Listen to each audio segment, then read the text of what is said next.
So I'm going to try ignoring the chat today and just talking like y'all are the only two people that exist. Why? Hmm? Why? I mean, the chat would like for you to acknowledge them too. What beef do you have with the chat? I also feel very bad that I came back. That the camera was on as you were doing that. What? I mean, look. I think we can all agree that dental health is important. Okay, all right, cool. Like some people aren't comfortable with that. Are you one of those people? Huh? Are you one of those people who's uncomfortable with that? Kinda. Well, no, not uncomfortable with you flossing. Like uncomfortable with like just like showing people, oh no, I'm all up in my mouth. Mm-hmm. It's like I don't like eating on camera. I will drink.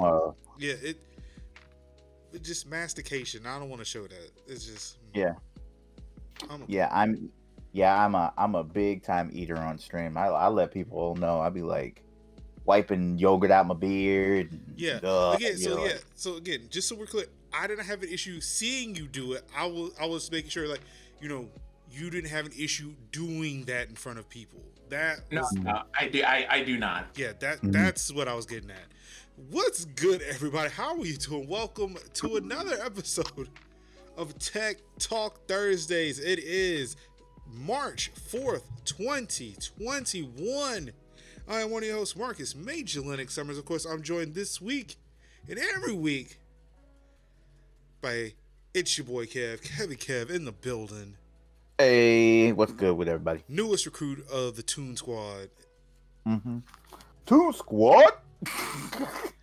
And this week, I'm joined via intense, public, drawn-out contract negotiations.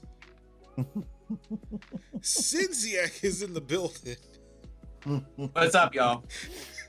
Happy Thursday. The chat, who is going to have all of their goings on reported to me by Kev in Linux.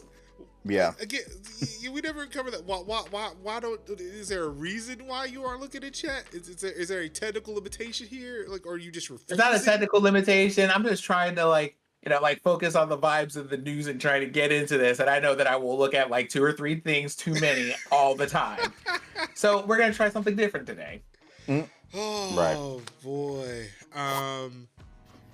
Yeah, so I just want to start off the rip that I bring up these contract negotiations because I want to air out a little bit of a grievance. Off the rip. I woke up this morning. I was so glad to see Lila Bobina out there, Dip Gaming out there, playing Overcooked, celebrate, just living their best lives on the internet, on Twitch. It was amazing. I wake up this morning to find out that 2 of my chefs from the amazing Overcooked 2 stream we did last Thursday, which you were still clipping. Look, it's amazing that 3 hours of, like, if you try to edit 3 hours, it takes it's so much longer to do, especially when you actually have a life on top of that. Right. Anywho, you can actually check the full stream archive on youtube.com/MajorLinux. Definitely check that out. But yes, Mr. Kev and Mr. Cinziak here decided they didn't have enough cooking. They didn't have enough chefing. And they joined Lila Bobina's and Dip Gaming's kitchen. And I am hurt. I am saddened by this news. Because none of this has prevented us from showing up at your kitchen on time, though. We still gonna be on time for cooking here and totally focused and only present in this space. Right. We were like, we worked. We were here at the established. It's like you do the established kitchen and the established restaurant, and then on the weekends we do the food van. We do the vans. Yeah, I guess. We do the mobile restaurants. We do the pop-ups. I Sometimes guess. we gotta do pop-ups. I get. Look, I guess when when it's still not even an act of Congress to get minimum wage raised. What can I say? I can't stop y'all from getting that money when you can't afford to live on this minimum wage that's out there now. You're right. You're right. Yeah, sometimes you gotta do a little pop-up restaurant. You're Sometimes Wolfgang, gotta pull something out real quick and be like, "Hey, yo, what's up?" You're absolutely right. About those two, since we're talking about them, Mm-hmm. small commercial plug. Dip is going to be on the PC Gamer. Is like going to be on the PC Gamer channel takeover tomorrow. Yeah, he's on it tomorrow. And Leela's on next Wednesday. Yeah. I think Ruby's on at one point. Dark Mimi's also on. Yes. So it's I'm here for these. I'm post Black History Month. Where we're still black and stuff. I'm here for these post Black History Month glow ups. I'm telling you, it's nice to see. It's nice to see that they're also being featured on PC Gamer's channel. On top of that article that was written. Mm-hmm. That's like I was like, yo, the article is amazing. This is awesome. Yo, shout out to Janae for putting that out there. But then to find out that they are being featured on PC Gamer's Twitch channel. Mm-hmm. It's like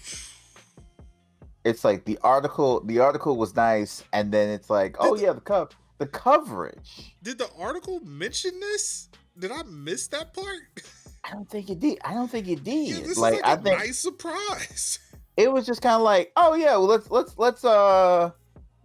let's showcase these wonderful melanated Among Us, and then say, oh, on top of that, for a little extra, we gonna showcase them on our platform. So that's amazing.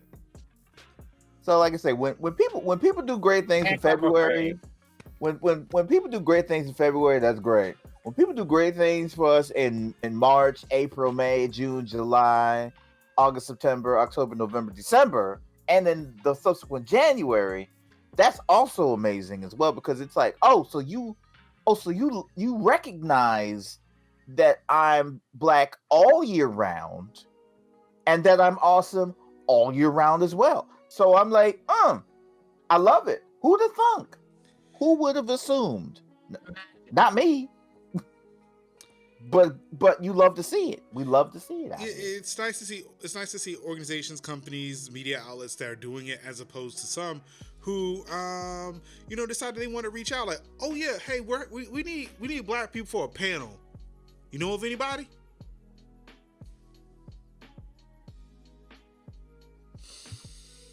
I didn't think it would ever happen to me, but it did. Be like, do you know anybody? I'm like, I can't. Okay, so I'm gonna start before we go any further. Sin Young M Boy says in chat, evening, love to see post BHM opportunities. There's a couple of let me highlight them so I can tell you what the emotes are. They are the Future Man emote and the love sign emote. Mm-hmm. So, wait, do you know them by heart? See, like, I see that you noticed me acting out the emotes over here. You're just like, hold up. Wait a second. How much time do you spend on Twitch exactly, sir? Let's have an intervention right now. What is this? You're like, how did you know? How did you know? How did you know? He Young and Boy just responded to that. He sends the pride laugh emote. Pride laugh? Pride laugh. Yeah. It's the little B, isn't it? No, wait. No, not pride laugh. It's not a B. Wait, I think it is. It's not a B. It looks like a chick or a duck, like a little chick, little baby chicken. Oh, okay. Like a small little duck. Mm-hmm. Little bird. Reading powers. Mm-hmm. All right, before I make this a whole thing and I start reading the entirety of chat to say, we're gonna play charades with chat today. Yeah, that's what we're gonna do. Look, I'm just gonna turn on emote chat. It'd be like 2 words. Okay, it is a B. Young Boy says it is a B. So all right, Sin got that one too. I didn't know. Again, just questions. Anywho, it's time to get to the news. Hey, remember LastPass was in some trouble before? Oh no. LastPass is in even more trouble. Oh no. Oh no. LastPass analytics code raises questions about potential security issues. LastPass recently caused an uproar by announcing forthcoming changes to its pricing model. However, there's some new stuff. According to a report published by German cybersecurity researcher via the Register, the password manager uses 7 third-party trackers to introduce potential security issues, prompting him to recommend LastPass users to switch to competitors. The researcher used Exodus Privacy to identify which third-party trackers the app uses, and he managed to find the following 7. Apps Flyer, Google Analytics, Google Crashlytics, Google Firebase Analytics, Google Tag Manager, Mixpanel, and Segment. So yeah. Honestly, again, we still recommend the use of password managers, but maybe LastPass just got knocked down to the bottom of my list personally.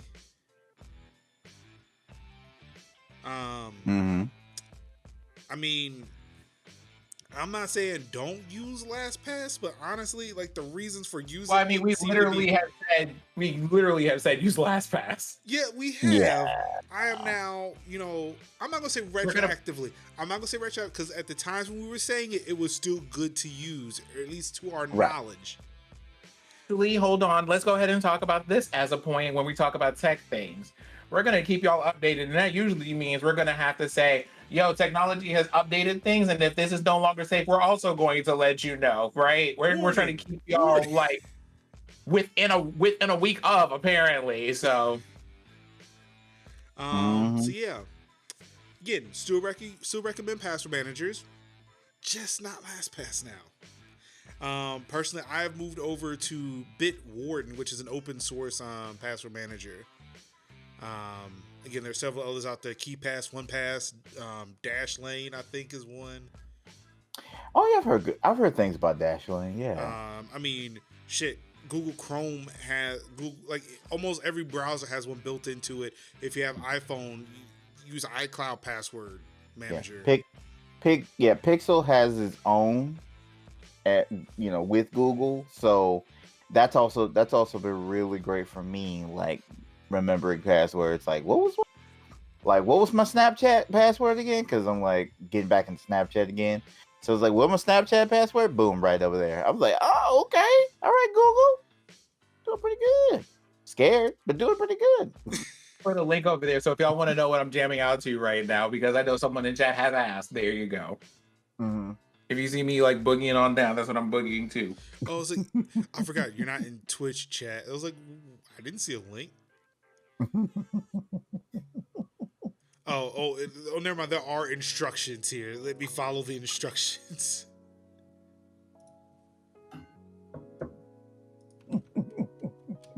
There.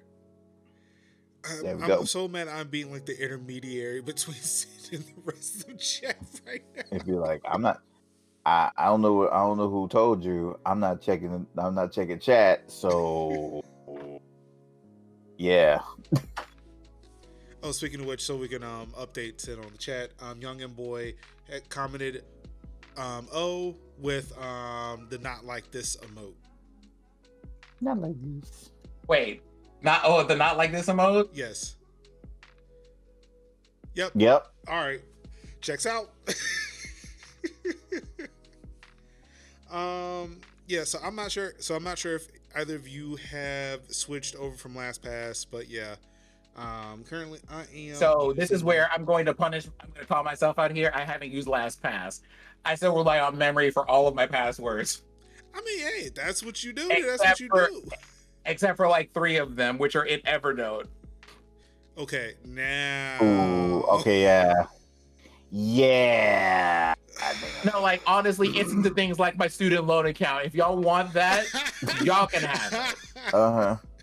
All of the things I care about don't have any passwords written anywhere. But things where I'm just like, it depends on how often I have to use them. Because some things that are the things that are the most important that I know my passwords for are things I have to use every day. So I don't have to work as hard to remember them. But student loans, I don't even want to look at these things half the time. So I'm like, y'all lucky y'all get the amount of logins from me that you get. I'd be like, hey, anybody want to hack in and pay my student loans? Yeah, I was filing taxes last weekend, and it was the first time, I think in a year, I think it's been a year at this point, that I've logged into Nelnet. It's like, oh, this is what this website looks like? Oh, okay, cool. Y'all kept it the same. I guess y'all ain't been to work either. Mm-hmm. Ain't no redesign, nothing. It still looks the same as it did a year ago. It's great. Thanks. Was able to find it. Yeah, so this is what I use. I use Bitwarden for mine, which has iOS, Android apps, Mac, Windows, Linux apps, web interface. I can self-host if I need to, which actually was a selling point for me, but yeah, I don't have any available servers to install a password manager yet. Moving on, I wish Anka was here so we could talk about this, because this was a big issue for us about a month ago. Instagram Live now supports up to 4 people simultaneously, which is a thing I thought they already did. No, I don't think they do more than 2. No, they didn't do more than 2 or they at the time. Yeah. Yeah, at the time they didn't. Yeah, we were having troubles with this, and like I guess we both thought they did more than 2, but yeah, now they do. Okay, so hot take. I feel that this is announced real close to the time that Twitter is also implementing a feature that does something along these lines. That's that. It's not groups. What was it called? Rooms or something like that. Yeah. They're trying to implement like a thing where you could basically do like a live stream with multiple people or whatever straight through the Twitter service. And I'm like, we see you, right? Mm-hmm. Yeah, I don't think people want to do that shit on Twitter. Like, I'm kind of exhausted with the amount of people who are like trying their hardest to like speed copy a feature. It's Twitter trying to do more than it needs to try to cling to the audience that it has. And it's like, I think you both have seen the arc of technology to know enough about what I'm talking about. You had a suite of technology that all of it did one specific thing really well. Mm-hmm. Then you saw it evolve to like one suite that tries to do literally everything across the board. And now we're seeing everything come back to this point where in order to like maintain or retain users, they're just like, let's just try to put everything in here so people want to do more, put more of this in here. And I'm like, I mean, okay, so now we're basically going to have TikTok in like 5 different places. No one wants to do TikTok on Twitter, and for that matter, they barely want to do it on Instagram. Right. Yeah, I mean, Kat, I hope you're okay over there. It seems like you've come down with the Facebookitis. Yeah, I know. Ooh, that was. I'm sorry, Zuckerbergitis. Yeah. It's more technical term. Yeah. Ooh, I'm good now. Thank you. It's that whole thing of like a lot of social networks. I mean, even the ones that are existing now, like they've seen what happens when the new hotness comes up and they lose those. They lose those members to these newer platforms, newer platforms that show up. It's like, oh yeah, wait. So instead of waiting a bit and copying it and doing good, like we'll just, as soon as we get a whiff, we could pull a Epic and do a Fortnite. To mention that a lot of times the people that they're worried about losing, they're losing because the users literally asked for something for 2 and 3 years and they didn't implement it.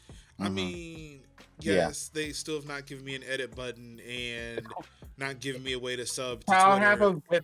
With half of the nonsense that we've seen people do, No, you don't even want them It's to quality give of you an life edit button. mod tools. Like I would.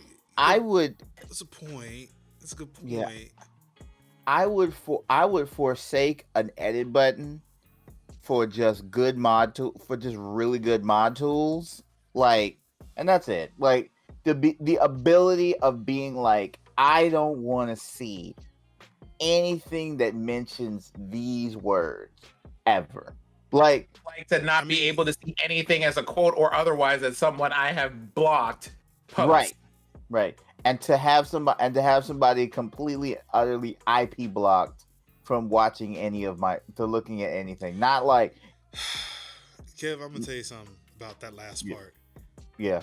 Just from personal experience, that's gonna be a very hard thing to do. I'm not saying it's gonna be easy. Like, I'm gonna tell you. Well, I mean, the thing is, but I take impossible. But here's the thing. I will take that over an edit button. But I mean, also you doing those things, difficult. These people trying to like spend thousands of dollars to pretend that they have the top-notch coders in the world to do things. Mm-hmm. No, I'm not saying blocking. I'm not saying me blocking IP addresses. I'm talking about from an aspect of trying to IP ban somebody. Like that was the biggest thing I was asking for from a lot of platforms up until recently, when I found out it only cost me $15 a month to get around it. Right. Oh, what, for VPNs and things? Well, actually, yeah, that too. I forgot about that. VPNs are a lot cheaper at that point. Using either VPNs to get around IP bans, or again, in my case, like I spent $15 a month for 5 different IP addresses because I accidentally had mine blocked on several CDNs to where I can't watch Netflix anymore. Mm-hmm. Well, I'm not going to ask you what you were doing to get the first one blocked. I'm not going to ask you. But we've discussed that. We've discussed that on the show. Like I was making a LAN cache. I was making that Steam LAN cache, and I downloaded a gigabit per second worth of data over a few minutes. So some CDNs caught wind of me doing that, probably flagged my IP as suspicious, and kept me from watching Netflix and Hulu. Oh. Yeah. So there are ways around it, and I'll admit, I fucked up. Like when I found out, I fucked up. This is what I did to fuck up the situation, and I'm gonna have to pay the price to fix it. Right. Like it wasn't malicious. Like honestly, it was for me like really learning what I could do with my fast as shit internet. And again, just because you have it, don't mean you should use it. But sometimes people gotta learn the hard way. But yeah, like the IP ban thing, I have an issue with because of VPNs and because again, like you can sit there and spend money to get around it. And I know, I think it was yesterday. Yeah, it was yesterday. Khalif Adams, Spawn on Me, they had DJ Wheat and I forget who else it was they were on his show talking about the Twitch, the VP of Trust and Safety. Yeah, okay, thank you. They were talking about the Twitch transparency report. Okay, so I want to tell you, I was heated about that. I probably should have. I think I should have added that to the stream thing. If somebody can find me that link real quick, and I can put that somewhere. But like, I was in the Discord. I think it was Telia's, and they were talking about MAC address banning. And I'm gonna tell you something. As somebody who had a MAC address ban on a corporate network, it was very easy to get around that too. Mm-hmm. Because it just bans per device, doesn't it? It bans per device, but it depends on the device that you're using. Like again, I'm not sure how it is. Like I think there's software that can do this on Windows. I'm not sure about Mac, but on Linux, it's a text file. I can spoof a MAC address on Linux using a text file. Reconnect to the network, and it's a brand new device to them. They don't. All I have to do is change a letter in the hex code, and it's just like, oh, this is a brand new device. Welcome to the network. Mm-hmm. And that was literally what other Red Hat employees were telling me to do. Yeah. It's just wild that it's like a better. I think most of the time it's like we want better from the social medias that we are in, in order for us to be safe, because we're all creators. We don't want to be accosted by like toxic fan peeps and whatever. But it's like it's a hard struggle to do it on our own, and I just would like that the platform would make it easy for me to be able to be like, okay, let me ban somebody and let me give you a response. Hey, like when you ban somebody and you show cause of why you banned them, it should be more of an involved process, like a support ticket, more of a support ticket, of being like, here's the process, somebody's reviewing it, somebody's looking at it. Here are your report tickets. Yeah, it would be nice, like for something for. And again, I feel like this may have... Yeah, we'll talk about it now. I will make sure I include the link to that transparency report in the show notes. Yeah. It would have been nice if in that transparency report, like we said, hey, we're just going to be more transparent. If somebody gets banned, we're going to tell you fucking why. Now, right. We don't discuss bans. No, fuck you. You need to tell me why. Mm-hmm. One, I need to know like how bad of a person is this to where do I or anybody in my community needs to watch out for this person, like a report card, exactly like a progress report, like a permanent record of like activity, because we need to know, because a lot of us are not getting the tools, or even for other people, like, hey, what did they do? Maybe this is something that could be avoided. Right. Because it's not like your terms of service, not like your community guidelines are fucking easy as shit to read. So what did he get flagged for? What did she get flagged for? What did they get flagged for? I want to know. Right. Because sometimes people can get flagged by, for whatever, maybe something harmless or something that's absolutely a fucking crime. Like, did my child communities show up need to know about that. Like, because there are times when my kid, like my son, will come up because apparently he does not like to wear pants. Like, right. Oh no, did he show up and he was in his underwear by accident? I didn't know he was gonna show up. Let me know. Hey, is that what flag? Because then I'll put up the baby gate, make sure his ass don't come up here no more. Right. Because like, just don't ban me and don't tell me shit. Don't tell nobody shit.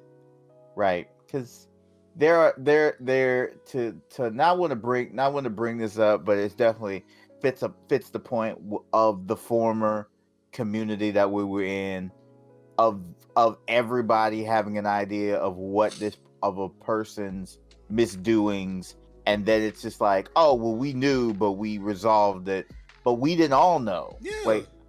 Like we should have known. And as much as we felt on that decision by that person, I still also want to know from the platform who the bad actors is, so that I don't be having them all in my community being like wolves in sheep's clothing. I need to know who these bad actors are, so I can go ahead and And to think that like a whole third party tool was created. Right. Because nobody knew who was being banned. Right. And it was like during that whole mass banning from back in June, like, what was it, May, June? It was somewhere in the summer. Right.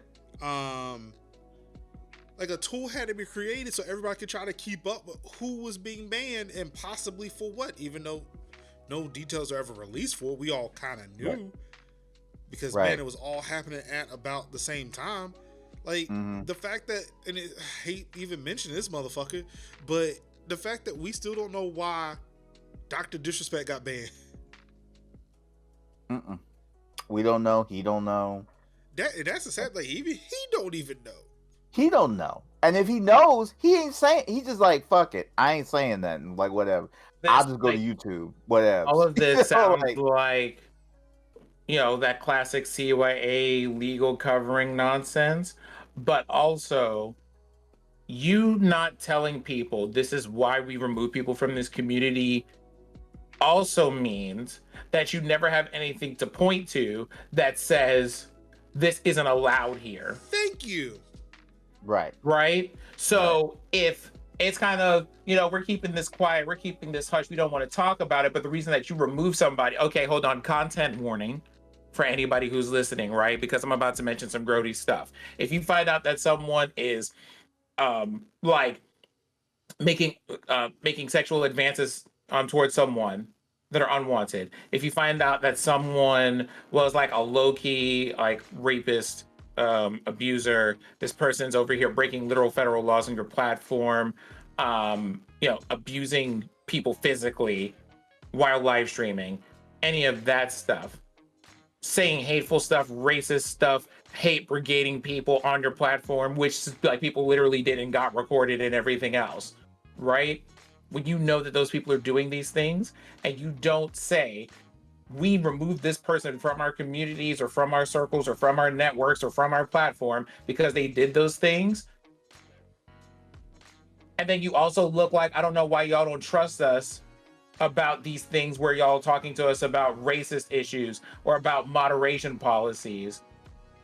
I don't know how you expect us to bridge the dissonance here, because you won't speak up with your whole chest about what you don't allow and what you won't have on your platform and who you won't have on that platform. Because if people are out here doing nonsense enough that you have to ban them and terminate a whole contract, being one of the high grossing people, but you don't want to say anything about it, that looks real suspicious. Yeah. Like we see that outside of streaming a lot. Like we when it comes to an actor or actress, and then or a profession or like a sports personality or something, just literally saying like we've seen the behavior, we don't tolerate this behavior, the whatever decided that we are going to terminate the contract of, and we will be working with authorities if they're criminal stuff. We do not support this, blah blah blah blah blah. That's like, if you are cynical AF, that is at least a good business move, because you don't have bad people in your organization. Because if you're cynical AF and you don't really care about it, you don't want bad actors in your organization so that your brand doesn't look bad. Is kept. And this is another thing that I keep seeing in places where people are like real hush hush and they're quiet and they don't want to tell you what they're doing or how they've handled things, is that somehow those people end up coming back around sometime after the dust settles and they hope that people have forgotten about it. And that part, I want you to know that the congregation of hands will show up for you when that happens. Yes. Because I've seen that in other spaces outside of streaming. We're not having it in 2021. Pleasantly Twisted said it best at the beginning of the year. This is the year of the ether. Y'all can go ahead and get it with no filter, no lubrication, period. Right? If you come over here with the nonsense, there's that. And if you want to know, in trust and safety, why is things like that? It's because you issue us a transparency report with numbers that don't mean anything. You don't tell us what's happening with the people you moderate on your platform. You give us a whole bunch of numbers that don't make any sense about what you're doing on your platform. You don't have policies that you commit to and that don't stick. And every time you try to do something that's site-wide that you want to be really public about, you're loud and wrong. It's just like pick a struggle to have. Yep. From the congregation of right cross and uppercut. Trust. We're not having it. Not having it. 2021. No, you. Like I say, I won't. I just ain't. Yeah. I'm sad that I really have to have like these big speeches every couple of weeks of being like, yo, we need it, because it should be given. Like, I don't condone bullying, and bullying has no home here. So if you find out you get bullying, you get kicked, because I'd rather not have you than have you and have to speak for you. We're not having that here. Fuck out of here. So THC Stalker, who thank you for joining us. Again, just so people are aware, Sin is not reading the chat, so I have to relay messages to him. THC wants to know like the recent Kickstarter fuckery. I imagine that's the who? So much shit happened this week. I'm trying to recall which. Wait, what happened? Something with Kickstarter. Okay, so this is tabletop stuff, and that's my forte. Okay, so that's okay. That's okay. This is the thing then. Okay, yeah. Right. I had to make sure I was remembering which one that was. There was a game called The Perfect RPG. Okay, nope. Then that's definitely not the one. I do remember this one. I remember this one too, though. Right. And in that, a person who was dragged for filth last year for having a live action game, or like a live play of a game where they're streaming the games, had a whole scene where someone basically got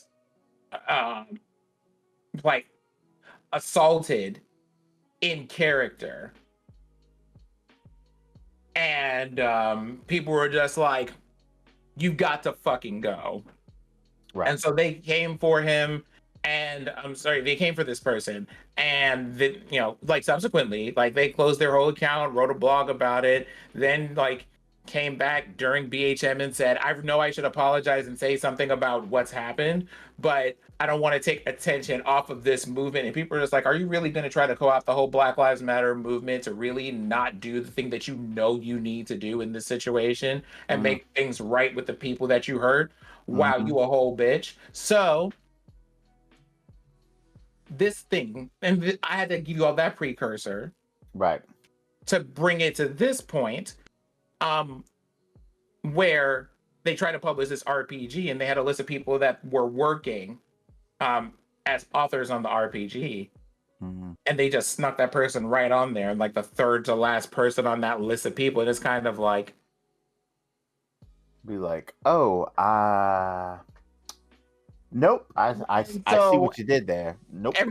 Everybody tapped into like their local black friend and went, now I know you didn't bring this person. I know you didn't bring this person into the cookout like this, smelling like corn chips. I know you didn't. Yeah. And they had to get him out of there. But then this person who also works for Kickstarter canceled the whole Kickstarter. Wasn't it funded that day too?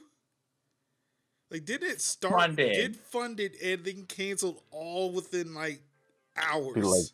Be like, nope. Correct. All that money going back. Correct. Like that shit. And I mean more. And it was one of those things that they got far more money than they even needed by like a huge amount of money. And it was one of those just threw the bag right on away because they couldn't just go, hey, we're going to get this, like, oh, I see that this person's over here in the space and we knew better than that. We're going to go ahead and get them out of there. No, they canceled the whole thing and then said some people they made some like passive aggressive remark that was the equivalent of some people just, I guess, like felt, that they needed to attack people or whatever. Yeah, I saw that too. I think that was and the it's first kind of like, and it's kind of like, my good bitch, one, you work there too. You're in the tabletop space. You should know better.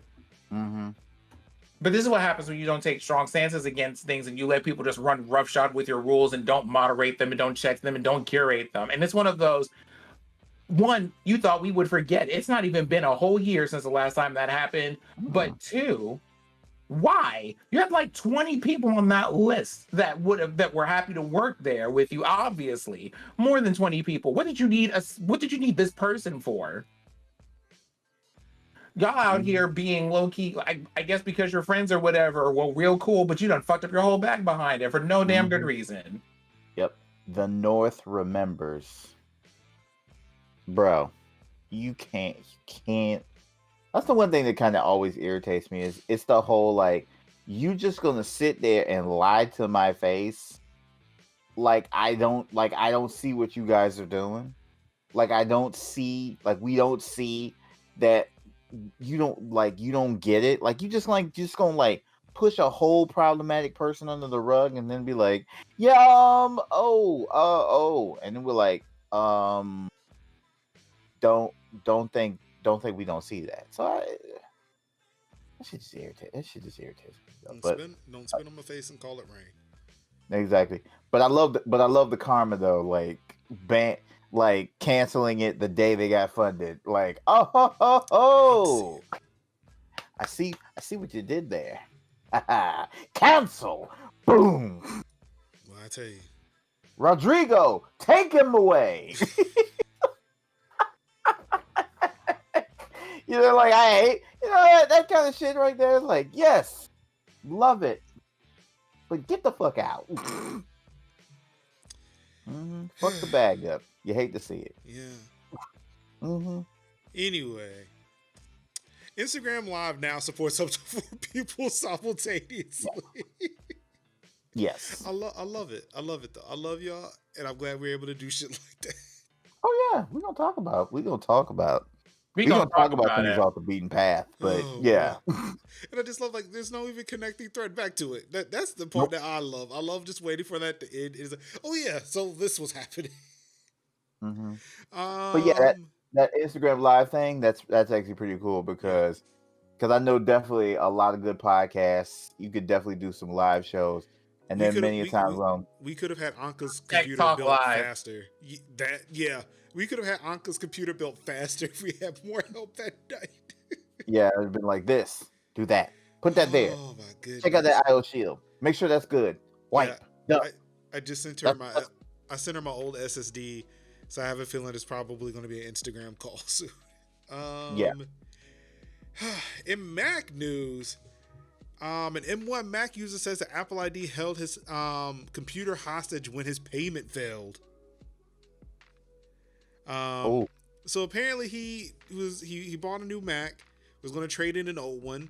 There was some lost emails, forgotten emails. He forgot to send it back, and through a weird series of events, he got locked out of his Apple account.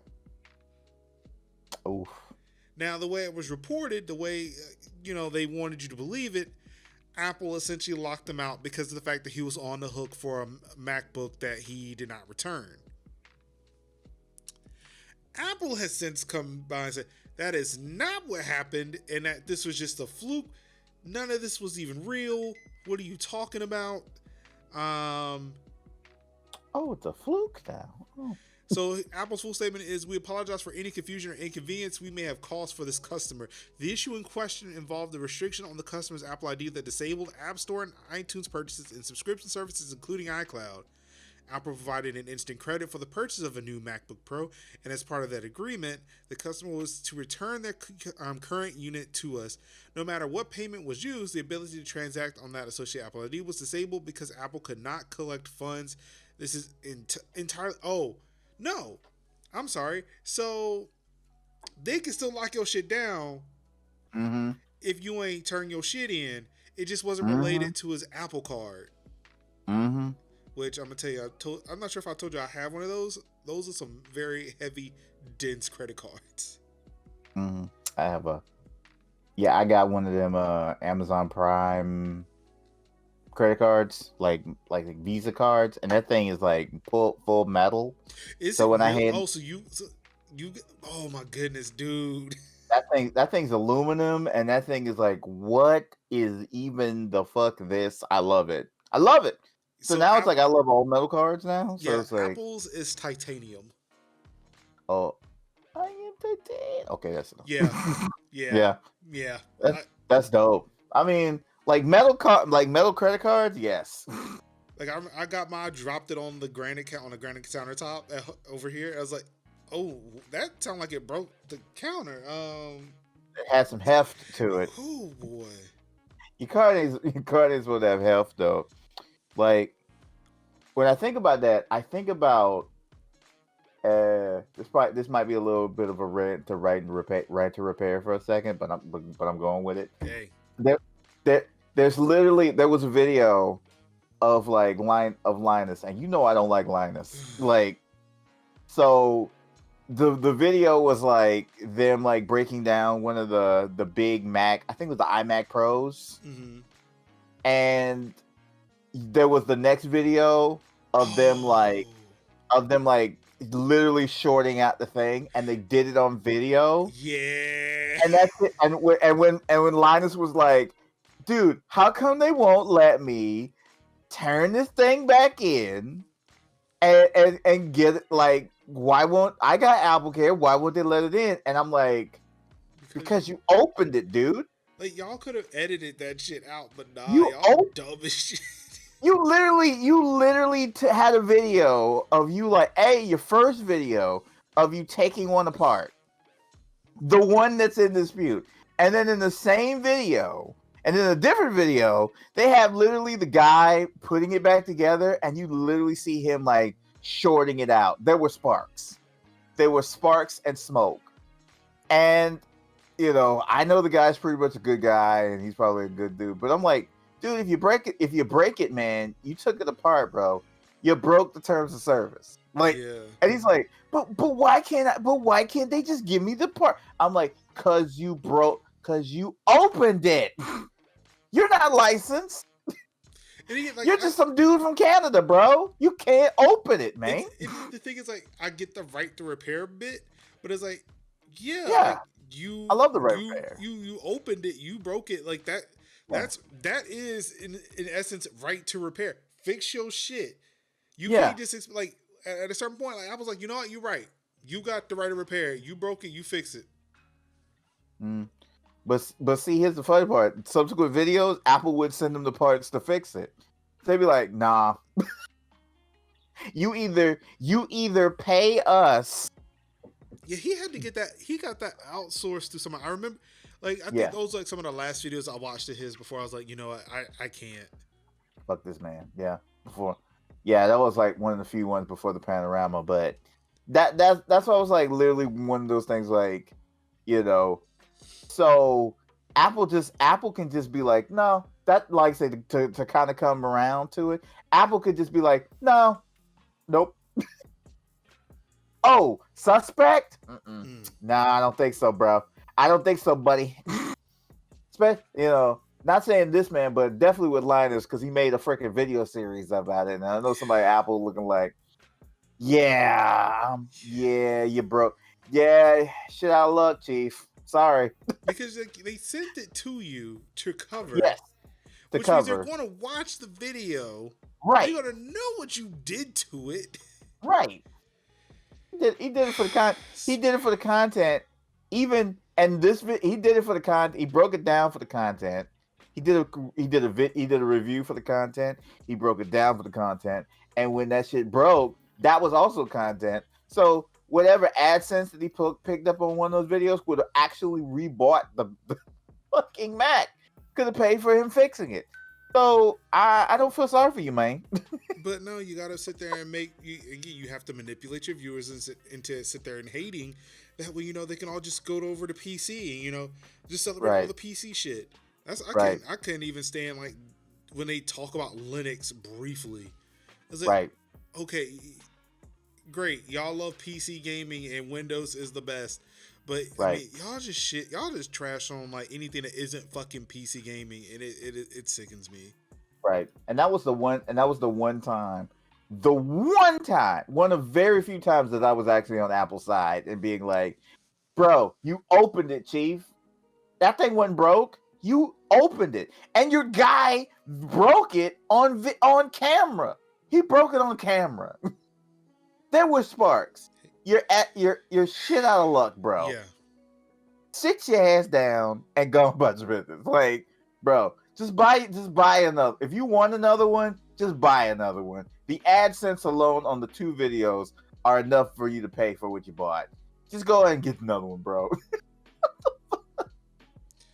The absolute goal, man. Yeah. But I said that to say this, that Apple has the ability to do pretty much whatever what the fuck they want. I mean, especially if it's suspect. Yeah, like, and again, like, looking at it from Apple's lens here, like, okay, we extended this credit. We sent you a brand new computer at a discounted price. Like, we subsidized it because we expect the equipment back. Right. And it's like, you didn't send it. Boy, like, again, literally any company, if that was your agreement, it's like, this seems suspect, so we're going to charge you for the rest of this because you did not send it back. Obviously, you were okay. You changed your mind, so all right, we're going to charge you for the rest of it. But of course, when it hits something that ain't got that money, oh, nope, this seems really bad. It seems very draconian that they did cut off everything, unfortunately. Mm-hmm. Agreed. But again, like, companies gonna want that money, like, especially if they, try to do you a solid. Mm-hmm. Especially if they try to do you solid. They did this man a solid. He fucked up. That's all. It's a matter of like, okay.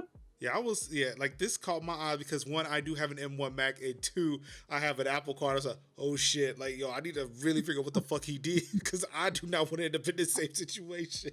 Yeah, like what is called the I want to learn what he did so I don't do it myself. Like teachable moment. Like, or I mean, like we were saying with Twitch, hey, tell us what happened so we can avoid it. Yeah, tell us what happened. That's all we want. We just want you to know, hey, what happened, bro? What happened, man? What happened? So we know. So yeah, it wasn't necessarily related to his Apple card, but yeah, everything else, essentially, he getting a new computer and failed to send in the old one, kind of fucked him over. But I guess everything's good. Hopefully, everything's situated. I'm still curious, like, because he was late sending it back. Are they still going to accept it? Like, that's the thing I'm concerned about. I feel like he should still incur that penalty. Yeah. Maybe not get locked out of his account, but he should still be on the hook for the new machine because he failed to send the old one back. Right. Speaking of old devices, I'm really excited. In about a month, I will own my iPad Pro, and I am really excited. Oh, nice. Yes. It'll be the first time I actually got a device from a mobile provider and not have to trade it in. What are you going to do? Well, I'm probably going to hand that one down. I'm going to hand my iPad Pro down to my wife and probably get a new one and a bigger one. I thought the 11-inch iPad Pro was great until I saw somebody with a 12-inch. I was like, damn it, I fucked up. Mm-hmm. I wish I had that bigger screen. So, yeah. But I'm waiting. They're saying new iPad Pros are going to get announced this month, so I'm waiting to see what that looks like. Because I could have paid it off early and just got a new one, but I was like, yeah, I'm gonna wait and see if they announce a new one and move over. Yeah. Yeah. Google says it won't be tracking your browser anymore or your browsing anymore. Sundar, I don't believe you. I don't believe you, Sundar, but okay. In a post from Google discussing a more private internet where cookies track you less, the company confirmed that once third-party cookies are phased out, we will not build alternate identifiers to track individuals as they browse across the web, nor will use them in our products. That's right, Google is going to stop individual tracking of your browsing sessions pretty soon. I'll be like, The article goes on to say, to back up for a second, you have to understand where this is coming from.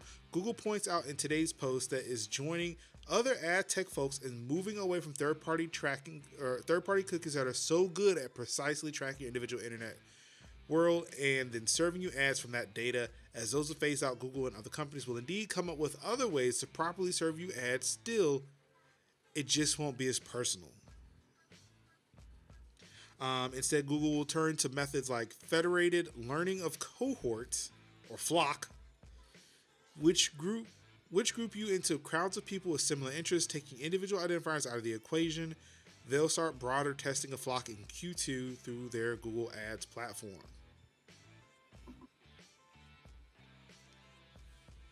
So, I have to wonder if this is actually a good thing, or if it just, because it's federated, just makes it easier for them to gather all of that data in large quantities when they want to. Well, again, so the thing with me is I have no issue with them gathering data. It's the personalization of it. It's them taking that data and specifically associating it to me and then using that data to sell me shit or whatever else they could do to like that affects me personally. Data is data. If you want to know like what sites people are going to, what items people are buying, like if it's a group of people and you can't sit there and sort one from the other, okay, you know what? Fine, that's whatever. some kind of way about this because you know how these situations are. The house always wins. They're not going to give up something that targeted and that personal without a real good reason. The government's not making them do it. No one is like forcing them into this. It's probably too soon to know what's on the other side of this decision, but I'm not going to like it when we find out. I mean, the fact that like they're arguing they're looking for a more privacy focused internet. I'm not saying like Google has been on both sides of this argument of wanting a more private internet, but also in the same token, yeah, collecting a lot of data to sell the ads. It's not like with Google, they're still able to sell ads. It's still going to be somewhat specific, but not as specific as it used to. Not where like if I searched for Garmin GPSs and all of a sudden all the websites show Garmin. Like they may say like, okay, he does the same thing all these other tech people do. They seem to all like tech. We will serve them tech ads. Mm-hmm. Like it won't be specifically like, oh, you should go to the Best Buy down your street and buy this Garmin. Thing is, right? Most of this stuff is tied to like systems they have and money they make from those systems. Right. By serving those ads, right? So, I mean, we live here. You already know these companies are not willing to take an L for a single dollar. So, again, they're not saying that they're not selling ads. They're not saying they're not selling ads. They're saying they're not going to be as personalized. They're not going to be as specific, tailored to you personally. Again, I have no issue. My question isn't really it's not okay, well, it's less personalized, so they won't make as much money, but it's kind of like, why though? Again, so like I have a hard time believing that like Google in 2021 out of the goodness of their heart went, let's just not do that. They don't care. Honestly, I would sit there and say that again, we've looked at all these tech companies before. I would trust Google before I would trust Facebook. I would trust Google before I trust Facebook. I believe Google is more privacy centric than Facebook. Right. Google will just sell fucking ads. They don't give a shit who they sell it to. They are like, Google is the fucking internet. Facebook wants to be Google, but Google is the fucking internet. They just want to sell ads. They don't need to know who you are because you are already on their search engine searching for something. They can serve you the ad there. They don't need to know who you are. They can serve you the ad without you being signed into a damn thing. Yeah, that's how But also, why would you do less when you don't have to do less? Because why would it matter? Again, it's that whole thing of why would it matter? If I already got your money, then I can already make these good faith. I can make these good faith gestures. Like, well, shit, I got your money anyway. Right. Why do I need to be more specific? If me selling that, these ads, that's kind of the larger part of my point, right? Why? Because like just random, like you couldn't do this 2020, 2019, 2018, 2017, 2016, none of that. You just pick a random, like, just April 2021, let's do it. I mean, we could like go. I don't trust you, hoes. Is what I'm trying to say. We can go into further. We can go into further articles and kind of really point to a good reason why this is all stopping. Yeah. Yeah, like I mean, we could sit and say yes, Google is making a good faith gesture, but we all know why. Right. And it's the reason why I brought up Facebook in this scenario because I trust Google more than Facebook. I feel like Google would want to be more private. They have the means and opportunity to do so. They like even with Chrome, like they've made steps to make sure shit is private. You have was it HTTPS over DNS or some shit? I forget what it is to where they encrypt your DNS traffic at this point. Why? Why would they do that outside of trying to make shit private? Like I think Google collects so much data, like they are actively trying to show people they don't care about your data like that. Right.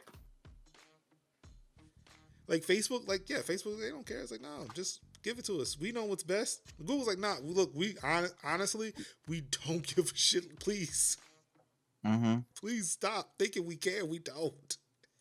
Right. And again, this is the reason why. LinkedIn, multiple applications are getting rid of the IDF tracking data in their apps because Apple is coming in and saying, hey, if you do this, we're going to give a warning, and people will either click through it, say, hey, take the data, don't take the data, or they will fucking uninstall the app and nobody will use it. Everybody's trying to get ahead of this deadline that Apple set with this IDFA tracking. Mm-hmm.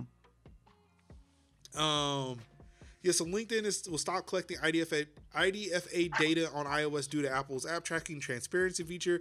So essentially, like, again, like, they don't want this thing to show up. This little notification that's on the screen here. They don't want that. Right. They just want people to open up the app and it just works.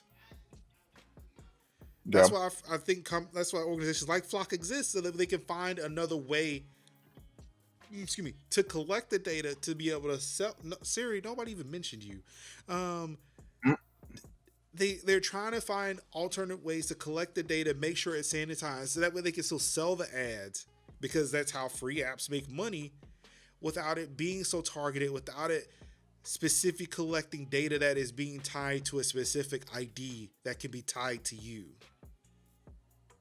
I mean, again, like, we consider ask, like, why do they need to collect this data at all? Like I was about to say earlier, I have a YouTube video where I went on a fucking 20-minute rant in the middle of a Hitman stream about data collection. Like, there's, like, again, it's up to these companies to prove to me, why do you need the data? Also, why do you have to have it? There's really no need. I don't mind paying for shit if it means you stop tracking me. Again, Twitter, if you really want to make money, you know that subscription service you offer for super tweets, which we didn't cover last week because we were playing Overcooked. Hey, you know, if you just made an ad-free platform, again, I've said this time and time again, it is well documented. I will pay you to give me an ad-free Twitter. Just saying. I'm pretty sure a lot of people will do that. $2-3 a month. Yeah, fuck super tweets. Fuck super tweets. What are we doing? What are fucking super tweets? Just, but yeah, like, a lot of companies are trying to get around this by, like, you know what? We don't even want this smoke. We don't want the smoke. We don't want people to see these messages on the apps when they open it, when they update to iOS. I think it's 14. I think it's going to be a 14.5. Low-key bullying people into being less terrible by being like, we're going to tell on you. I mean, that. But see, that's the thing. Like, again, if we can sit and look at it like that, or we can sit and look at it how things are going on nowadays in society, where, you know, we can sit there and ignore it, and to this, like, you know, they collect this data like we've been doing. Like, we can always sit there and say to people in the face that, you know, Facebook's collecting that data, or we can sit there, call them out, bring what's happening in the shadows into the light, and then watch people change. I mean, quite frankly, I am like I've said before with this is actually the same argument that Apple and Facebook. I'm on Apple on this side. Call them out on that bullshit. Facebook can sit there and fucking cry, bitch, and complain all they want, but I want Apple to call these motherfuckers out so that either they can turn it off, or I will know which apps to avoid. Or again, because Apple say, hey, we will put things in place to keep them from tracking that data. Do that.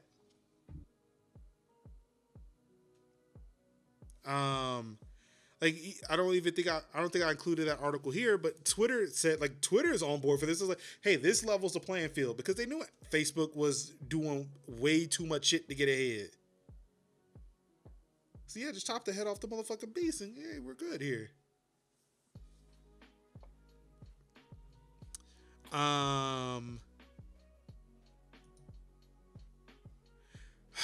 But yeah, so as much as Apple is doing things to protect your data, a lot of these app developers, though, and this came in very, like, yeah, kind of later on today, some app developers are storing your data on public cloud servers, and that shit's leaking your data.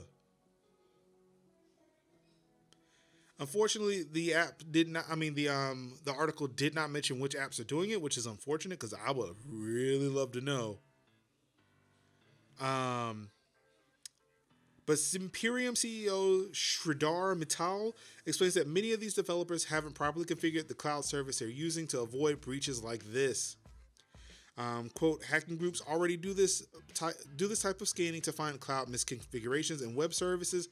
And Matil says that in addition to sensitive user data, the researchers also found network credentials, system configuration files, and server architecture keys, and some of the exposed app storage that attackers could potentially use to gain deeper access to an organization's digital systems. So data that's stored on Amazon Web Services, Google Cloud, Microsoft, Azure, just sitting there. It's encrypted, sure, but like it would take just a hacker just a little bit of work to break into a system and get all that data. A little bit. Just a little bit. Zimperium reached out to the developers of some of the analyzed apps, but most of them didn't respond to requests to fix the breach in their apps. The researchers say that not only apps from small developers have been affected but by misconfigurations of cloud services, but also apps from major companies. One of the apps in question is a mobile wallet from a Fortune 500 company that's exposed to some user session information and financial data. Another is a transportation app from a large city that's exposing payment data. The researchers also found medical apps with test results and even users' profile images out in the open. So shit, it's already out there.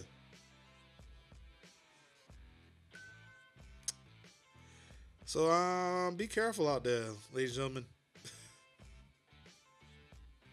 Again, I mean, like they said, you look, if you're already on the internet, you're already exposed. It's a sad thing. Hopefully, these app developers will go back and fix that shit. Pay somebody to come fix it. I would say I could fix it, but I'm not even gonna put myself there. I don't even know how to fix that shit. I ain't that good. Hold on, catching up on some chat here. And again, this is me updating Sin here. They have the data. This is from THC. They have the data that just caused you using their shit. Let's just make sure it's safe. Now, at this point, I put out $5 a month to not get them ads while I'm reading important info from people I follow or care about on Twitter. Thank you. Twitter Plus. Twitter Pro. Like, I don't know. It's not hard. You Twitter. can't tell. Nah. I would light Twitter on fire telling me that I need to pay for services that they barely have moderation services for. I can't even control who is and is not allowed to bother me. And then you want to try to put that behind a paywall? No, ma'am. Well, no, they'll give you that for free. But I'm just trying to get rid of ads and maybe get that edit button. But I'll take getting rid of the ads first. Y'all keep asking about this edit button. Y'all need to stop doing it. I know. I just don't like somebody tweeted earlier said they will throw whole tweets away if it's just one misspelling. That's me. I will compose the whole tweet over again for one misspelling. That's understandable. I'm not mad at you. That's all. It's a lot of work. That's why I just want the edit button. But that's it. That's all I want it for.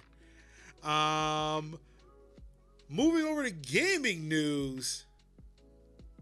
Someone has figured out how to reduce GTA Online's load times by almost 70%. Whew.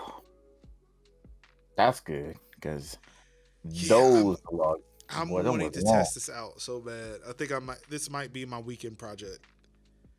If I finish, the other project I'm working on. Go ahead. No, I'm just saying, like, those logins were ridiculous, because that's one of those things, like, you set it in motion, you go fix your sandwich, go wash your hands, get your glass of apple juice, come back, and then be like, all right, now I can ready to play now. They were ridiculous.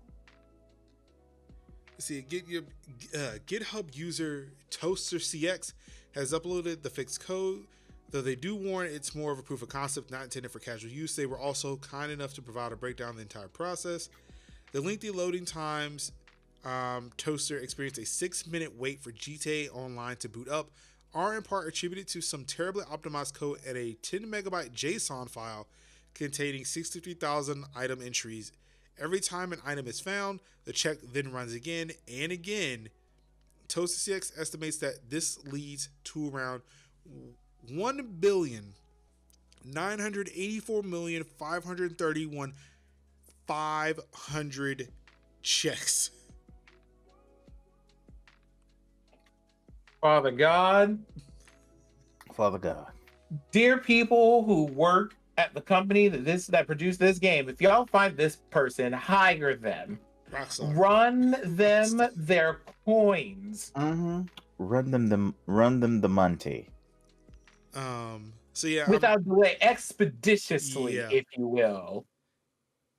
Because there is no reason that someone should be able to do something, even as a proof of concept, by looking through your code that makes it run 69% faster. Mm-hmm. I mean, that's a pretty nice number there, a nice percentage, but still, this is ridiculous. Mm-hmm. So it goes on to say that, but after a couple of fixes that optimized the code, Toaster CX was able to reduce the loading time to a much more digestible 1 minute and 50 seconds. Whew. When I tell you. Actually, let me ask y'all a question. You go on. Y'all were really sitting there waiting for GTA Online to load for 6 minutes? Really? Look, well, you didn't know any better. Mm-mm. And it was, and it was like the most popping game. Shout out to y'all for your deep love of GTA, because me, it could not be. Absolutely not. When it was the most popping game out there, and technically still, I mean, it's no Fortnite, it's no League, but it's still a popping game. Yeah, I don't play it as much, but shit, I will definitely try these optimizations. Yeah. Since and I'm here for GTA, but not that 6 minute wait time. Y'all, look, we can play in that offline mode. There are people who play RP. Mm-hmm. And that's even longer. Like this is what this is supposed to fix. Yeah. Like, if y'all are out here RPing and waiting in queues to do that, I could understand that part. But I'm like, if y'all are just out here casually playing GTA Online, listen, I'm just going to assume that y'all love stuff. I mean, it's alright. Like, I'm definitely want to check it out. I'm gonna see if I can shoot a video with it. I'm gonna see if I can shoot a video about this this weekend.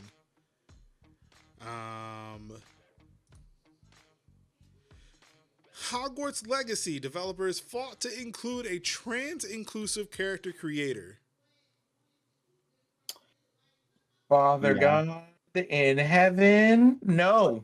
When I tell you, I'm gonna wait for a second, because there's a paragraph at the end of that article that says most of what I want to say, but also fuck all that noise.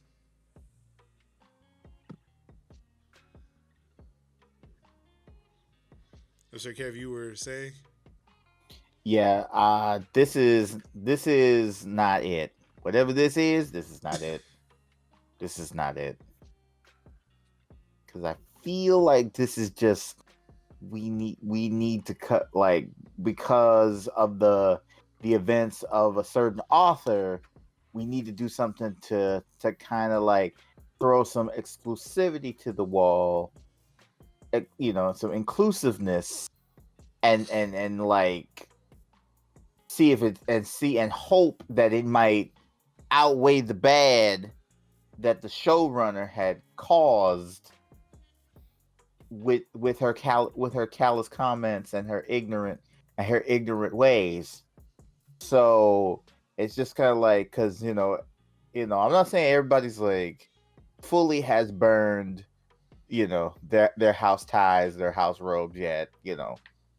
I'm still a Huffle in my heart, but I know definitely a lot of people who are saying, like, you know what I didn't do this holiday season? Watch Harry Potter. You know what I'm not going to do? rebuy, and you know, like I'm not buying. I'm not watching the movies. I'm not rebuying. I'm not watching any of the stuff. I'm just putting my fandom in a box and took that to the side because this person is wilding. Because any money that is spent on this is a dollar spent on this person. So I just say I put my fandom in the box. Because they were just like, they don't even want to tell y'all, right? You know, what have you. And also, this is shout out to like the article said, shout out to the developers. I'm pretty sure like their hearts are in the right place and they want to do right, but y'all can't be doing right with poison water. You can't be using like the things that terrible people make, because it's not like the author, who will not be named, did a terrible thing and then this happened.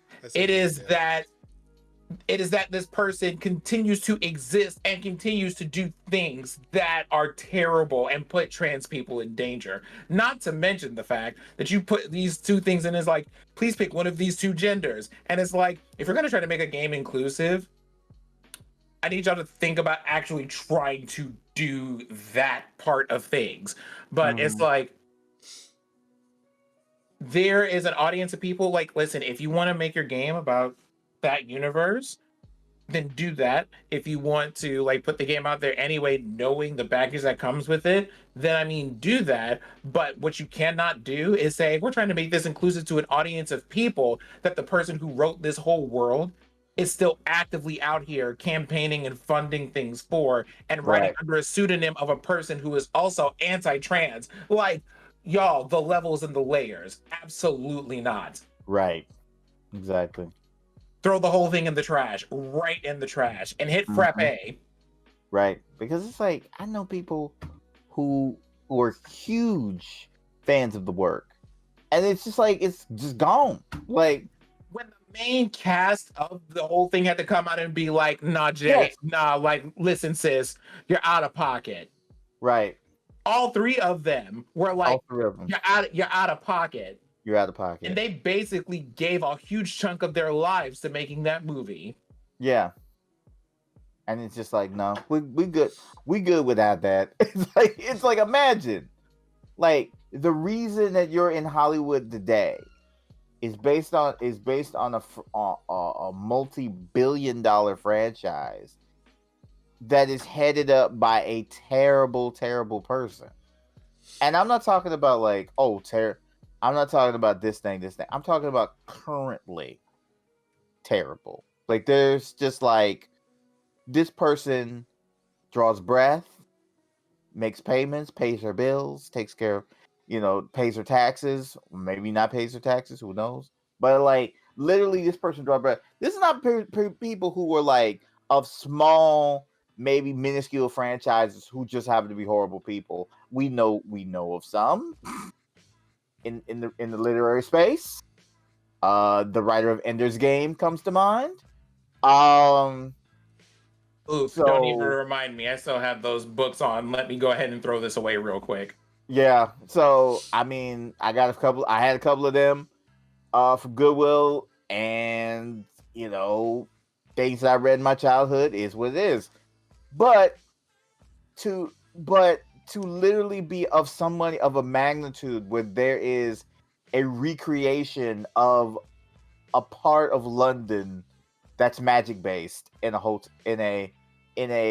place somewhere, where there's a whole village recreation of this one spot, of a particular spot, and that just really, I know it definitely, if it doesn't chap anybody but the fandom, it certainly must chap Warner Brothers. It should be like, oh, we're losing money because of this one person who created it, because we bought in on something. It's like, imagine like you lose money on DC because of whatever, because of something that this person has done. Like, and that's fuckery. Like to imagine like you can't like somebody throws away Batman because of Bob Kane said some fucked up shit. That's not only actively saying it, but like saying it with vigor and gusto. And I'm like, yeah. So, I see what they're doing, but no, nah, fam. Nobody's buying this game. Like, nobody's buying. Like, nobody of any consequence is buying this game. no, like we're not watching the movies. We damn sure not playing no games. Like it's just one of those kind of like we hope that you'll do it anyway, and like I hate the fact that the devs who made this and are like want to do what they believe could be a good thing are caught in the crossfire of this. I would like them to have their bag, but it's like not for this audience of people. Like trying to be like, hey, this is inclusive. It's that thing where they're just like, how do I say this? It smacks of the kind of thing that when it's published, people are going to be like, they took the time to even try to put a trans character in the game and everything. Why aren't you grateful for this? And it's kind of like, bitch. Yeah. Whence, where, and by whomst? Like, what is this? Yes. And it feels that part of things feels a little bit too close to home for me. It was about 3 podcasts ago that we were sitting here and Major Linux had to get like the DEFCON 1 text of I'm gonna need you to step that back to DEFCON 3 because we're out here just like, listen, we gave money to Black charities. I don't know why y'all are acting like we don't care about you. I'm not old Mr. Blue Streak speeds by. Cynic. Cynic.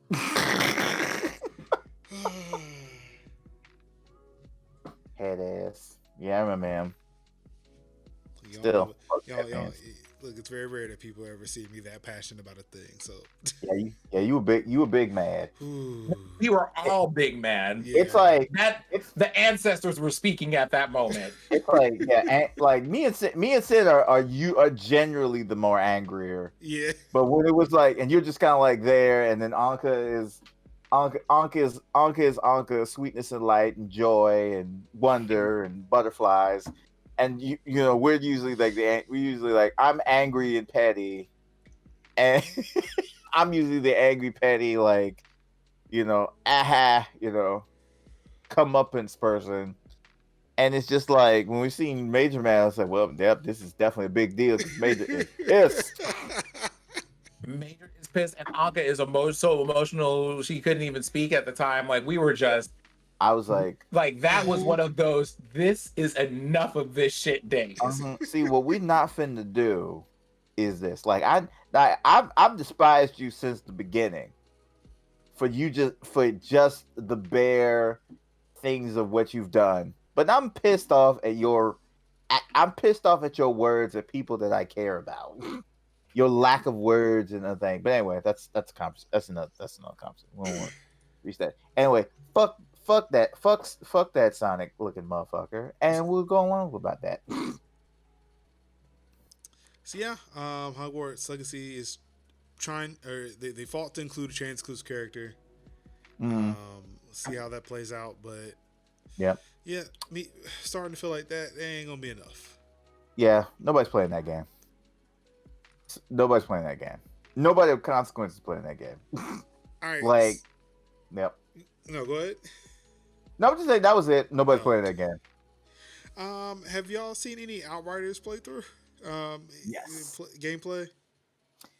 I've seen DJ play it. I've seen Cassie play it.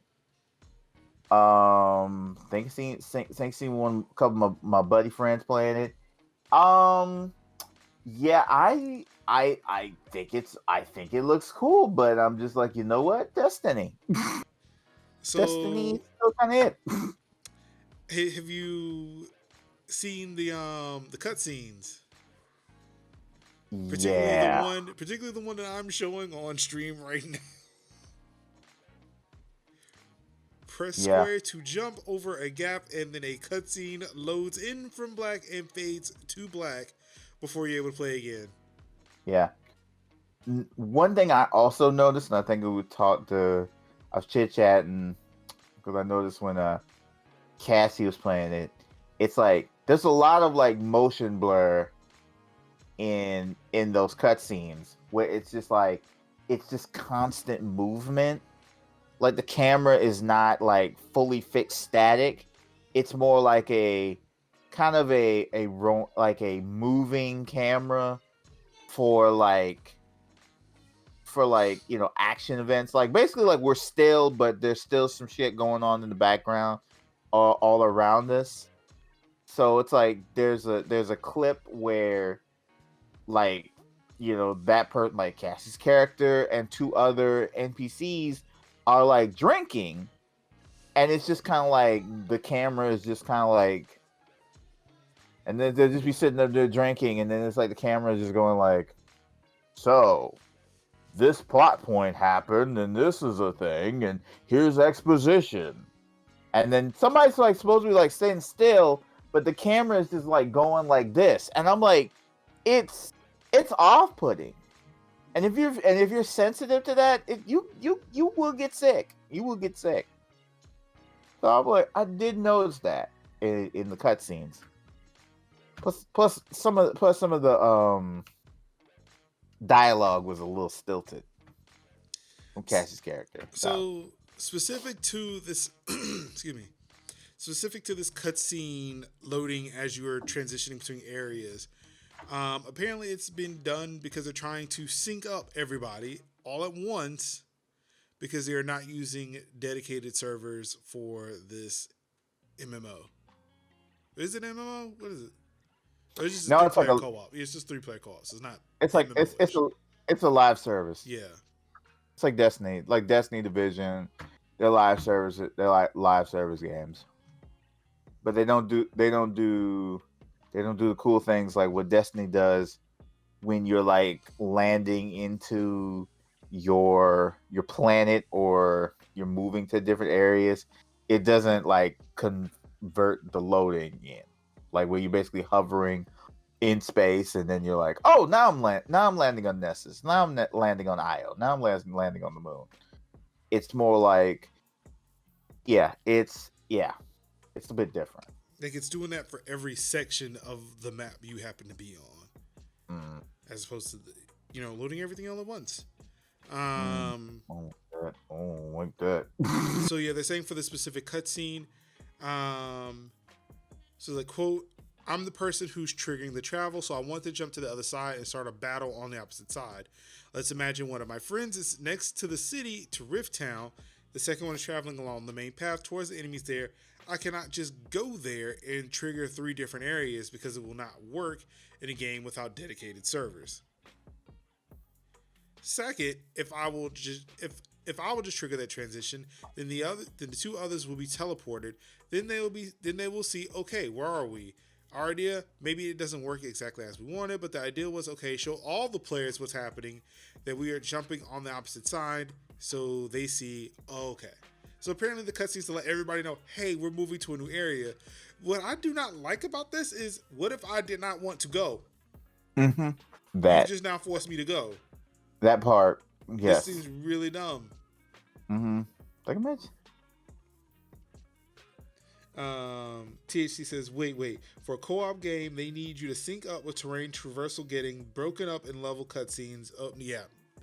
Listen, I've been hearing good things about Outriders. I've wanted to try to play it, and I think there's still I think the beta is still happening, if I'm not mistaken. I don't know. Yeah. I don't know what's going on with it. But yeah, after seeing that, I was like, yeah, I don't know anymore. This doesn't seem fun if I'm busy doing something and something tears me away from it. Mm-hmm. Like, this does not seem like a good time.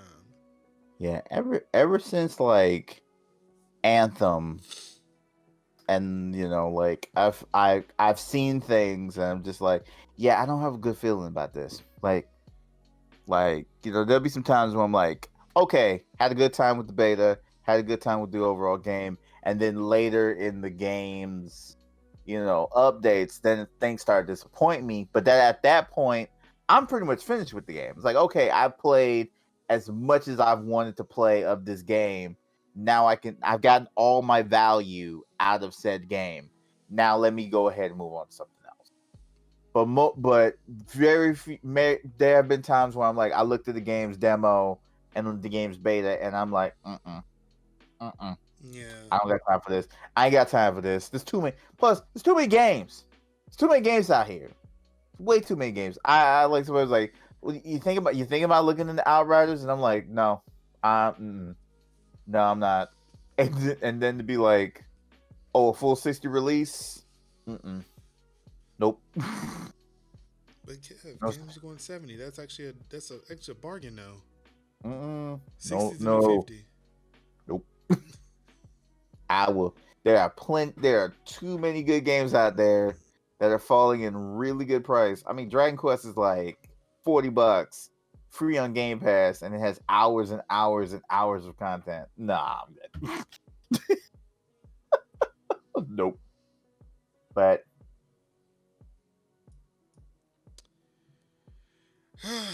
in Epic news, Epic news.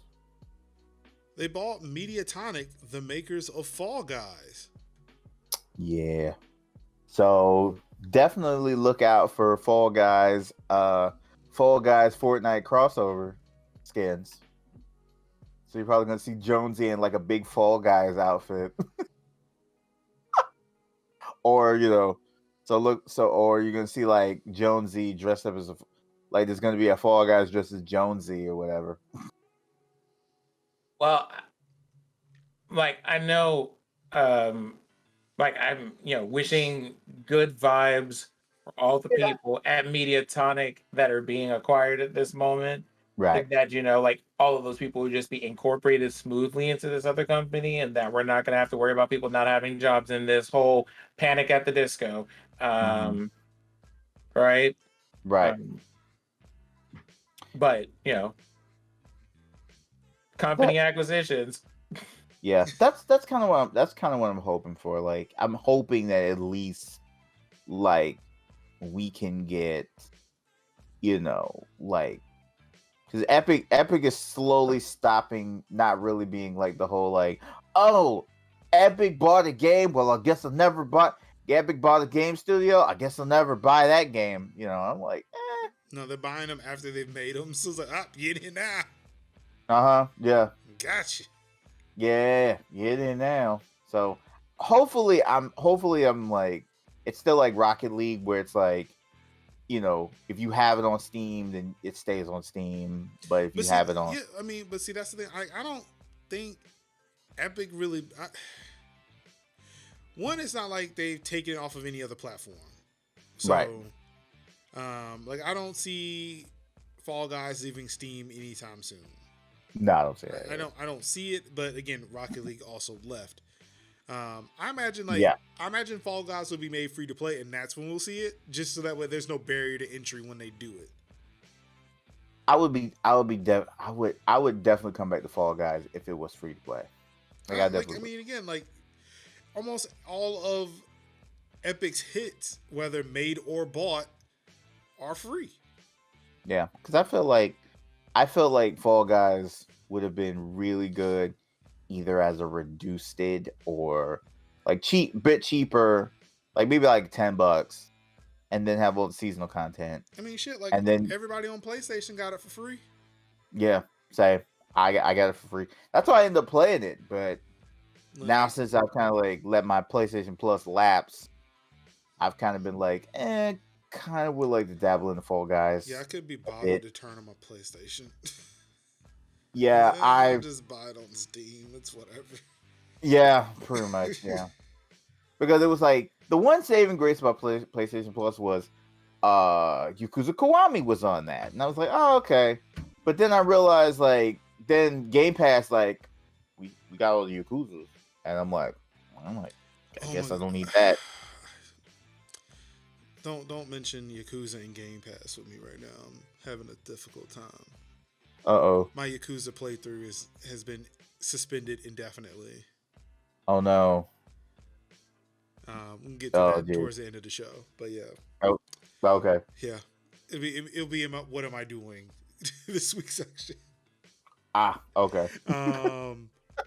Cause yeah, I'm gonna have to pivot real hard for streaming next week. Oof. Yep. So yeah, congratulations, Mediatonic, for being acquired by Epic. Mm-hmm. I guess we'll know what else is going into that giant mall that Epic just bought. Yep. I can see more. I can see more of a use for a real life Fall Guys than I can see a real life Fortnite in that mall. I would love that. They'll just make Wipeout, or was it MKC or MXC? No, he was right. It was Wipeout. No, I'm talking about the Japanese one. The Japanese one was Takeshi's Castle. Yeah, but then it was dubbed as like MXC because America, and that was like college. That was a lot of college Kev's time. It was on G4. It was on G4. It was on G4 and Spike, and I was like, that was a lot of my G4 or Spike. I can't remember. No, I think it was Spike. It was on Spike. Yeah, G4 had Ninja Warrior. Yeah. So yeah, a lot of Kev's time was watching MXC, and just daily in the midst of like just putting it on in the game room that I worked, and just sitting there and watching it and laughing at like all the time. It was stupid and vulgar, but hey, I mean, it was something. It was funny. Kenny Blankenship and Rick Romano. Boy, yeah. So I miss OG Ninja Warrior too. Yeah, those were great. That was good. That was great too. Shout out to G4 for actually bringing that stateside. Yes. Like they did the American Ninja Warrior, but then they got shut down. So like NBC picked that shit up. So good on G4 for bringing it over. And to be honest, like OG Ninja Warrior is totally better than American Ninja Warrior. Oh hands down.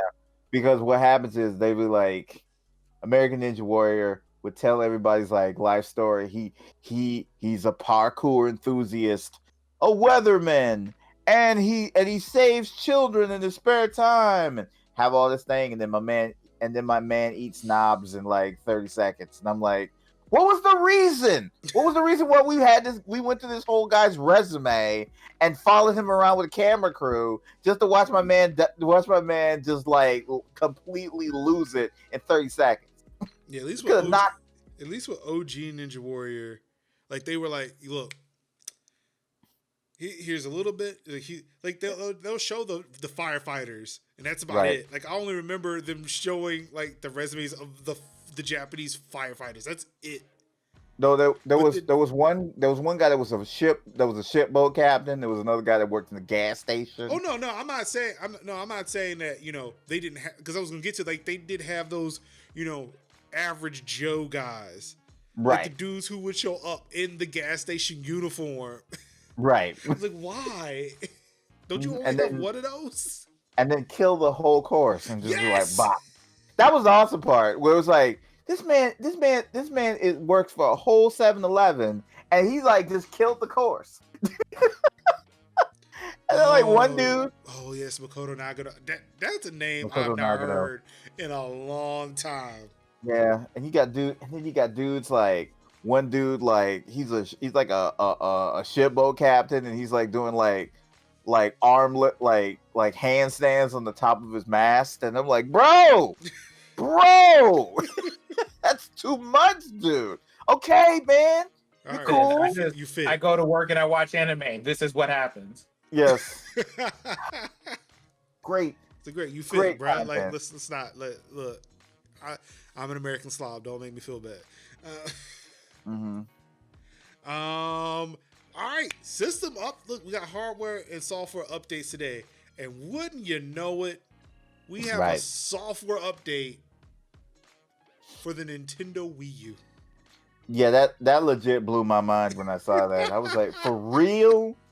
For real? The Wii U is getting a system update. Version 5.5.5. Essentially, all they're doing is just updating SSL certs, so that way, hey, you won't, be surfing insecurely using that gamepad. Yep. Shout out to Tico, who had asked us, why are they doing this? Like, well, because people don't buy consoles as often as we do, so they're still using that Wii U, still buying things on the Wii U, still need to access things on the Wii U. Right. Still, I mean, they have a right to secure connections too. Yep, right. I mean, and like probably the reason why it's getting updated now is because of the fact that people can buy like extended SSL certs that last for years, and it probably just they expired or were about to expire. So, oh yeah, we should probably do something about that. Yeah. Makes sense. Yeah, if you got a Wii U, you still use it actively. Update it. I mean, why not? Might as well. All right. Wait, the Wii U in my closet has a system update. I'm for Nintendo. Remember, this actually exists. Bored.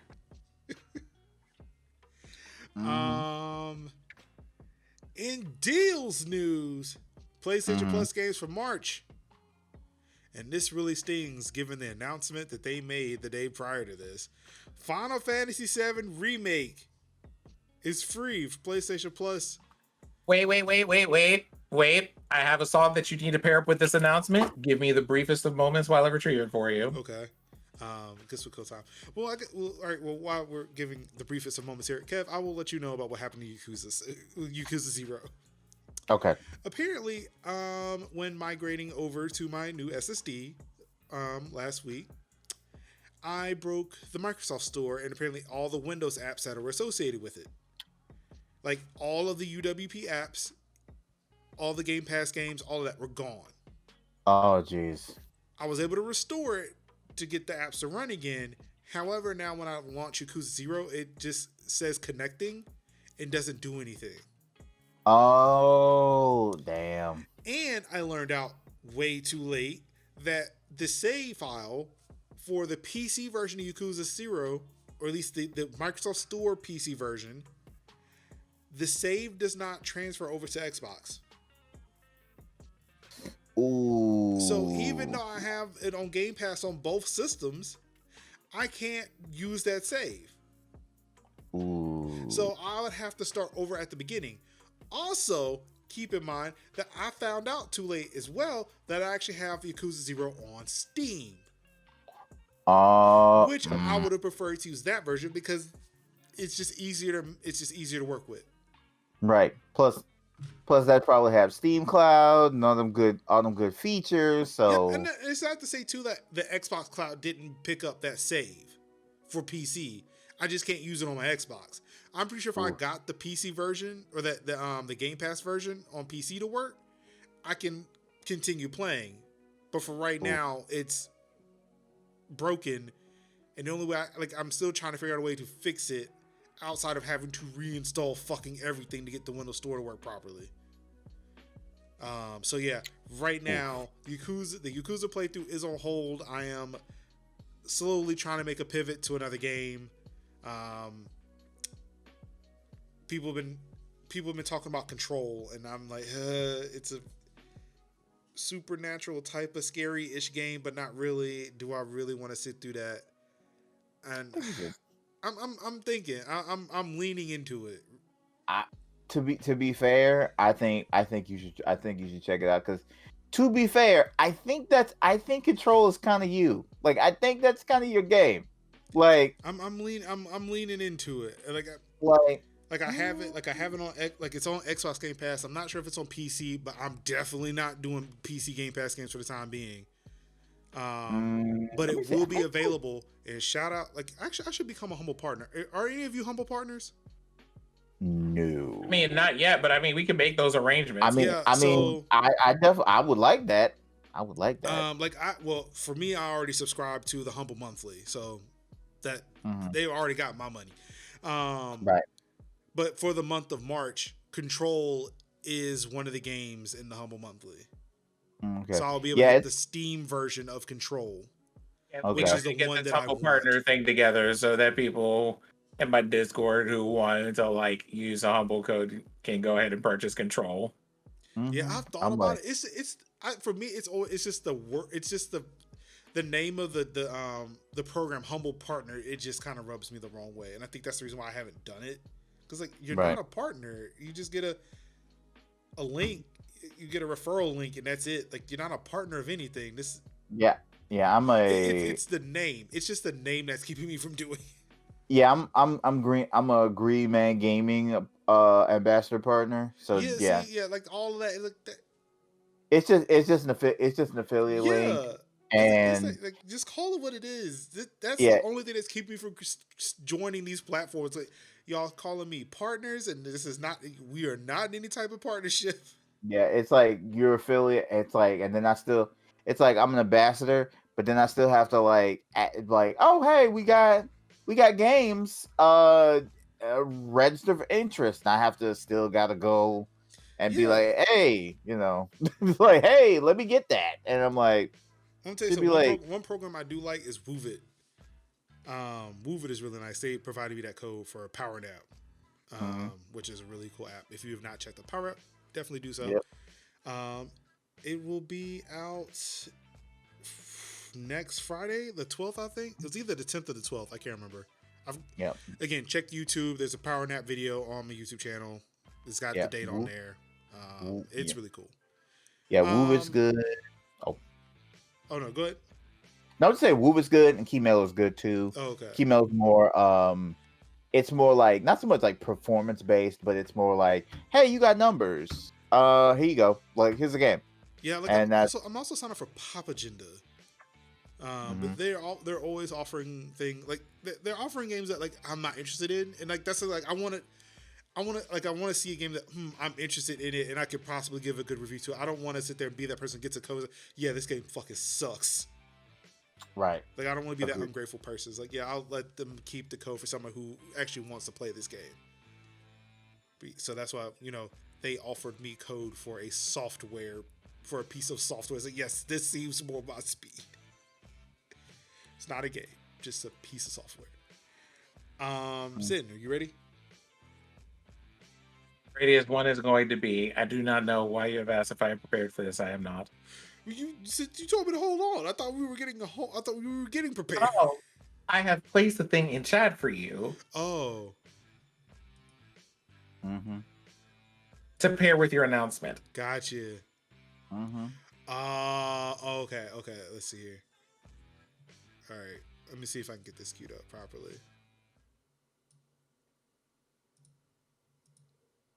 Okay, chose that window, so it should pop. Oh shit. Hold on. Sorry, yeah, we're doing this at the seat of our pants, everybody. Just bear with me for a second.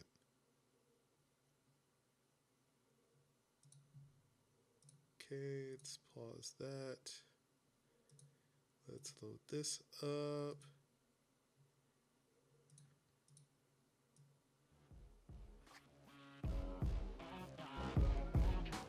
Okay, there we go. Hip Hop the Chocobo by DJ Cutman, bringing in the announcement. PlayStation Plus games for March. Final Fantasy VII Remake. It's coming to you on the PS4. No, this version is not eligible for that PS5 update if you have a PlayStation 5, or will get one by the time the update reaches out. That comes with that Yuffie DLC. This is not compatible with that. Okay. Also, Maquette, Remnant from the Ashes, and Farpoint will be available. Looks like Maquette is the PS5 joint that's coming to PlayStation Plus. Thank you, Sid. Oh, where there was a Raiders that jumped in? Oh, what's good, y'all? How y'all doing? How you living? How you feeling? Welcome to Tech Talk Thursdays. Well, I tell you, I bought the hype in at the right second. Yo, shout out to Sid. Bringing the bangers. Sin, that was amazing. It was. Like I can just imagine like Noctis, Ignis.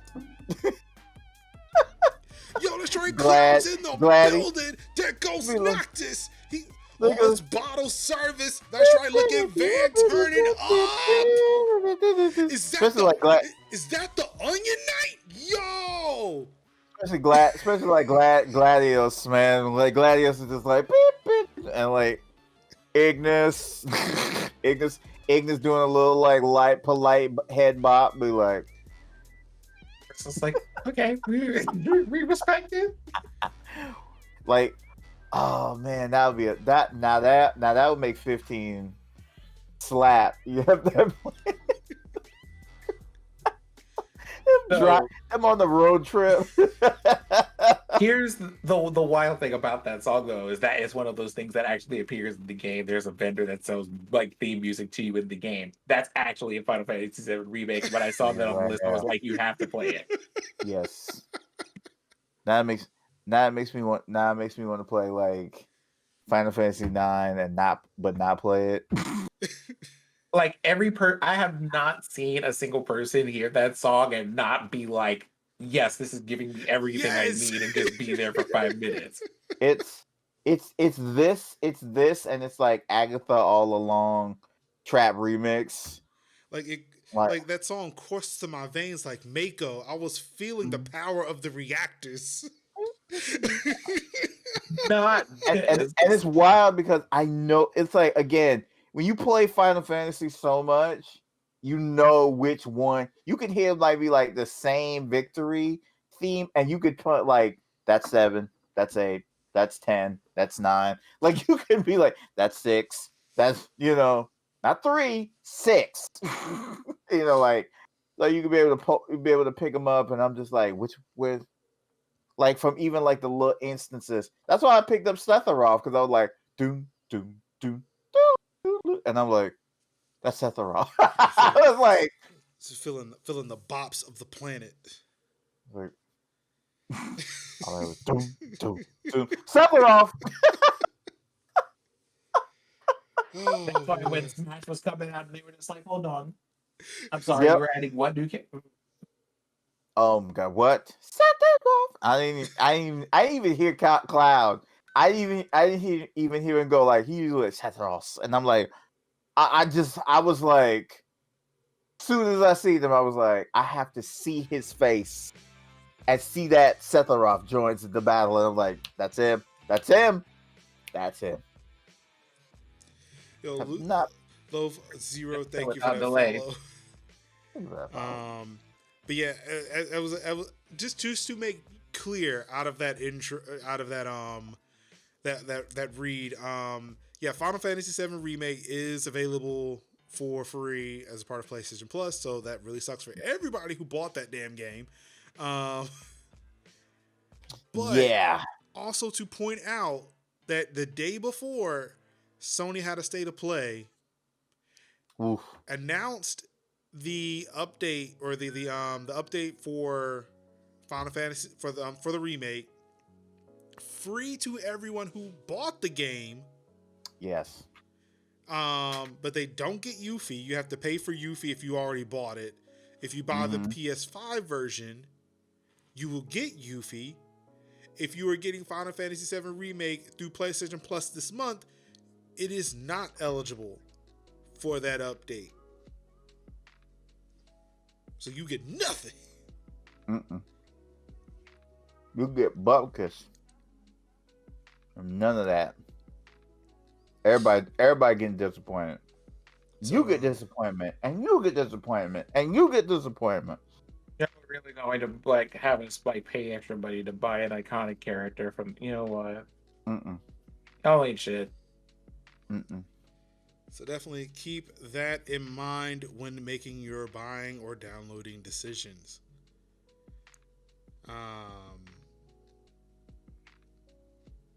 Let's see here. NBA 2K11 Star Wars Squadrons coming to Game Pass this month. Did you say 2K11? 2K21, excuse me. Sorry. My bad. Now, these people are already sending me emails telling me I need to come in for my eye exam. Leave me alone. Don't text me. In a blog post, Microsoft wrote that Madden NFL 21 is already out on Xbox Game Pass, and it is. I meant to download that yesterday, but I got lazy and watched TV instead. Football Manager 2021 is coming to Game Pass for both Xbox and PC, and NHL 21 is launching via EA Play next month. Or I think March. I think this article was written in February. So, no, it says March 3rd, so I guess it's coming out in April. I'm kind of bummed it's not on PC yet. What, NHL? Well, Or I mean, Game Pass? well, it's not coming on Game Pass yet. Like, not so much NHL, but like Madden and NBA Live. There's some. I'm really bummed that the EA Play stuff did get delayed. Mm-hmm. I was really hoping for that too.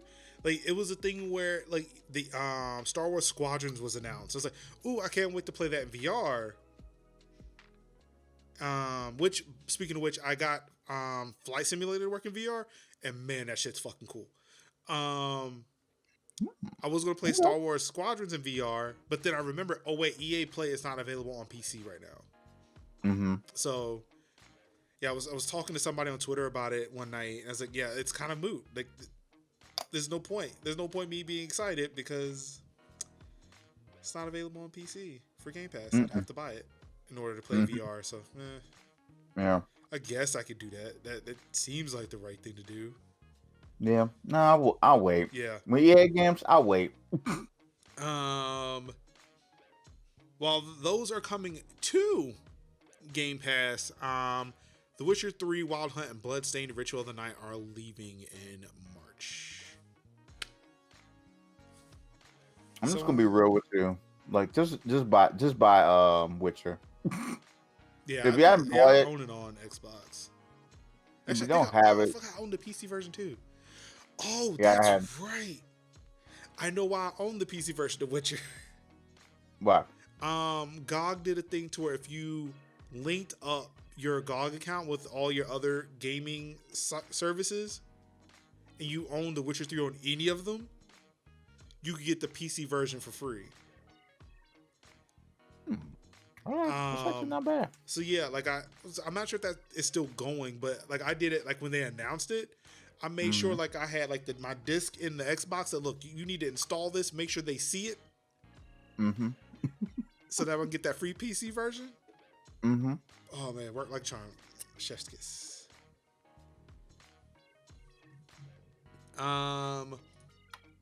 And of course, in our weekly segment of what's free on Epic, because they keep giving shit out weekly on Epic. Yeah, they do. War Game Red Dragon is available for free this week on the Epic Games Store. Surviving Mars will be available next week, and of course, we'll be here next week to remind you to download Surviving Mars. Surviving Mars is really good. It's very good. I really do enjoy that one. But all right, gentlemen. That's it. That's it. Mm-hmm. Fairly light week. Fairly. Kev. Mm-hmm. What you got going on this week? Nothing too much to the contrary. Oh, I completely beat the unbeatable champion Leon using a very, very like Leon had me beaten to my last Pokemon, down to my lovely Dreadnought Tortuga, and to which I had to use a very clutch dive to dodge his solar beam attack so I can then take out his dreaded Charizard. And when I tell you, like, that was some of the most happiest I've ever had playing Pokemon.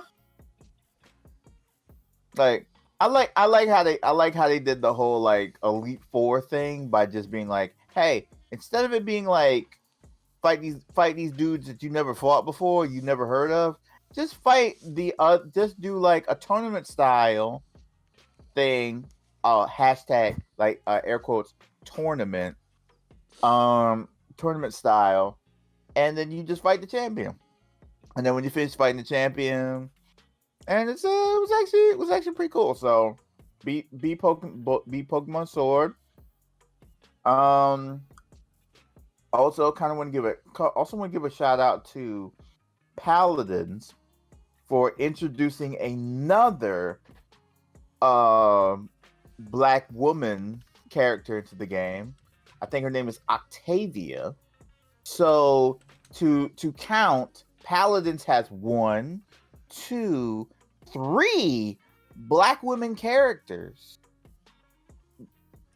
While Overwatch. Dear Overwatch. While Overwatch has, let's see, count the 2, carry the 3, divide by 6, 0. 0 Black women. Now they do have women of color. You know, can I just go ahead and spill some additional tea here? I don't think Apex Legends has updated their character list at a hot minute now, and they still have more Black women than Overwatch does. Mm-hmm. Sitting at a nice. They started at a jump. Mm-hmm. With 2. With Lifeline and Bangalore. Yeah. So I like to give credit where credit is due. It's that Paladins have 3, you know, Octavia, who is joining the likeness of Kinessa and Imani, who I love, I love Imani, and Imani is beautiful, is a beautiful, beautiful character. So yeah, I just find it kind of sad and disappointing that J. Allen Brack decided, hey, we're just not going to have Black girls until the possible second game comes out. But I mean, what if I told you this was the most diverse group of characters ever? Like, what if I told you this group of people over here, most diverse group of characters ever? Bye. I would agree with you if Paladins didn't exist and they literally had a little fox guy, a big bruiser dude, a man that is literally a golem, and still have 3 more Black women in it. But we got Diva. I mean, I love Diva. I do too. Mm-hmm. I mean, I love Diva too, but still, I love Black.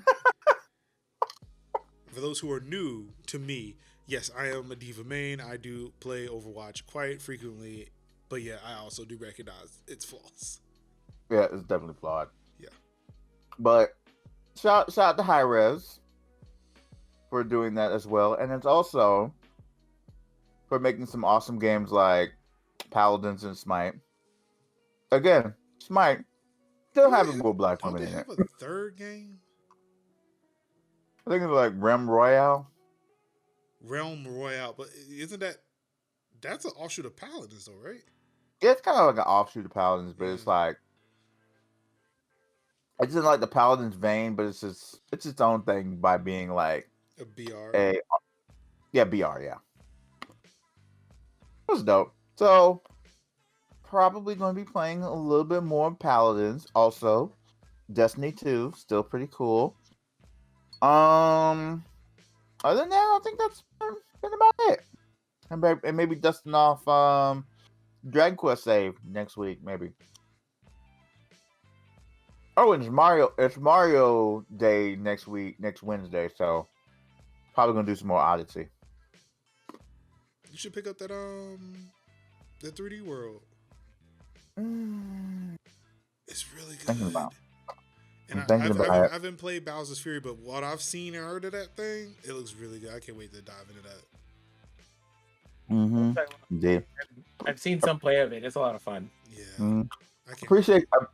Appreciate you also playing the trailer as well. That's yeah. I'm trying to step up the production values of this show. Mm-hmm. It's taking me a bit. Look, we're gonna be great. We're gonna be great. Mm-hmm. Sid, what you got going on? I'm trying to get a piece of eyelash out of my eye. We got some things coming up. So, this weekend I am going to be on yet another tabletop gaming stream.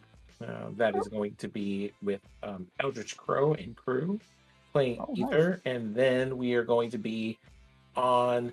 Actually, I think there might be another tabletop stream next Wednesday too, with the good people of Wesselhausen playing Scion Second Edition, and then streams at our normal times of 8 p.m. Eastern on Monday and Tuesday. But also, I have been getting more of an itch to play, like to get back into story-based games for a bit. Like I play like a lot of multiplayer games, and there's just lots of chaos and shenanigans, and I enjoy those. But I have missed being able to just play through a Final Fantasy game, playing a Tales of like I have Hollow Knight, Final Fantasy 10, and Tales of Symphonia to play through it. I think I'm gonna try to play through those. Mm-hmm. Especially Final Fantasy X, because my favorite part about it is you can't, like, people are going to come in to do the absolute most, but you can't possibly spoil me on this game because I've played it already all the way through. Like, y'all can't ruin nothing. It's like, joke's on you. I already know. But y'all aren't ready to have me in here, like, playing with, like, level 50 characters in a level 15 zone, but, like, I will grind a game to death. It's so bad. It's so bad. I have like a legit problem though. Yeah, there'll definitely be some times when I'm like playing the game during the stream, and I'll be like, I probably should move on, but yeah, I still want to slap a few. Yeah, more of these monsters real quick. I critical path so many RPGs. It's like I should, stop and maybe do a little something else, but. Yeah, no, I'm okay. Now we're gonna have to strike a balance of being like, we're gonna try to progress the story this much, but then when I come back, I might have like an additional 10 levels between this stream and the next one. So during my Shane playthrough, actually, I will give Cyberpunk credit in that it's made me want to play games off stream. And that was the game that started it, mainly because I was kind of playing it somewhat in shame. But yeah, at least with Cyberpunk, like after I beat it the first time, I was like, you know what? Now I'm hearing so many other stories that people are getting. Yeah, maybe I shouldn't just critical path this. But actually explore and delve. Which did not make me feel great. It won't great, but at least I got the story. I got the ending. I got the ending I thought I wanted, only to find out that, oh wait, yeah, none of this fucking mattered, and boy, it made me feel worse. Oof. Because, like, oof, I say. I granted, the people who share the endings to this game, so like, I don't care to be spoiled that much. Because, I went and sought them out. I was like, all right, what is the end? Like, what are these other endings that I missed? I saw the one I wanted, and I will give it to the people who made these videos. They did not tell you, or either I was not paying attention. To when I got to that point myself, I was like, oh, they did not. Oh, fuck you.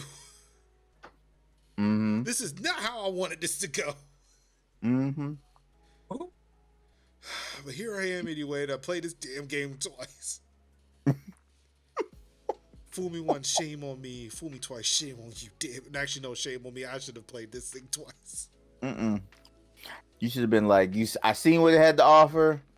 I'm good. I got my value. I got my good out of it. See, that's a part of it. That's part of it. But the other part, like, I don't regret playing it a second time though. Because like, I mean, it's one thing where sure the story didn't change much, but seeing. I guess like actually seeing what an RPG can do if you do more than just the baseline. Like how many things actually did open up, how many things actually did change. This is why people play RPGs. Shit does change. Okay. I can see how this thing affected this thing, but also now that I've played Hitman, or playing Hitman 2 especially, where they force you to play multiple stories of the same fucking level. And you see when you assassinate one target, how the story changes for everybody else. Oh. I see what y'all doing here. This is actually kind of smart. Call of Duty don't do this. Not at all. Call of Duty don't do this. Oh, this is really clever. I like this. Now I can't wait to beat Hitman 2 and Hitman 3. But, yeah. I'm sorry, Sin. I kind of. Not at all. Like, it's just one of those. Like, I'm good on that. Like, those are things happening for this upcoming week. Other than that, your boy's going to be taking it easy around here. As you should. Or trying to pick up like a new skill here or there for things that I'm interested in. Most recent thing, motion graphics. Oh my god, I've been thinking about that too. But then I get stuck on video and I get stuck on Premiere and Photoshop.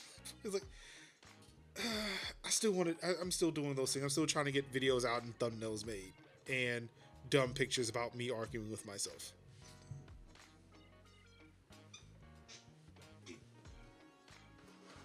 See, we got you though. It's fine. Yeah. Well, we'll have to rap about that though. That's a thing. Yeah. I've done like the intro for the YouTube videos and stuff that I have now. That was like the one time I dabbled in After Effects just to do that. And I was like, okay, yep, that's done. I never want to do this again. I think mainly because After Effects ran like shit on the PC I had at the time. So I was like, yeah, I'm good. I don't need to be here. Was that it? All right. Well, for me, I got this bad boy back. Oh yeah. See, I've been flying around for a bit, taking some videos, some photos, trying to get reacquainted with it. Hopefully get some. I'm hoping that maybe this weekend again. I got a lot of shit I want to do this weekend, but let's see if I find the time to do that. If depression doesn't hit me, oh my god, I got so many things to do. Woe was me. Yeah, hopefully try to get some footage sometime this weekend. See if I can put out another Drone Things video for the first time in over a year, which I'm excited about. As I mentioned before, the Yakuza stuff is on hold. I may, like mentioned, I might switch over to Control. I might try the Bowser's Fury stuff on stream. We'll have to stay tuned, see what's going on there. I'm hoping to get some news next week in regards to the board the Landfest board position. They told me give them 2 weeks. 2 weeks will be up next Tuesday. So I'm hoping to find out something. I had a call with them last Tuesday. They said I did great. They had people voice their support for me. If not, they said, hey, we'll find you something else to do with an organization. So I'm looking forward to hearing back from them soon to figure out where all that lands. Hopefully some good news. I want to say there was something else. I know I said I want to do motion graphics stuff, but that's not on my list of things to do. Do we get a closeout announcement for the evening? Because I have one. Oh, I have one. Oh, all right. Well, I'll wrap this up then. I don't think there's nothing else. Streams eventually. But yeah, I think that's it for me.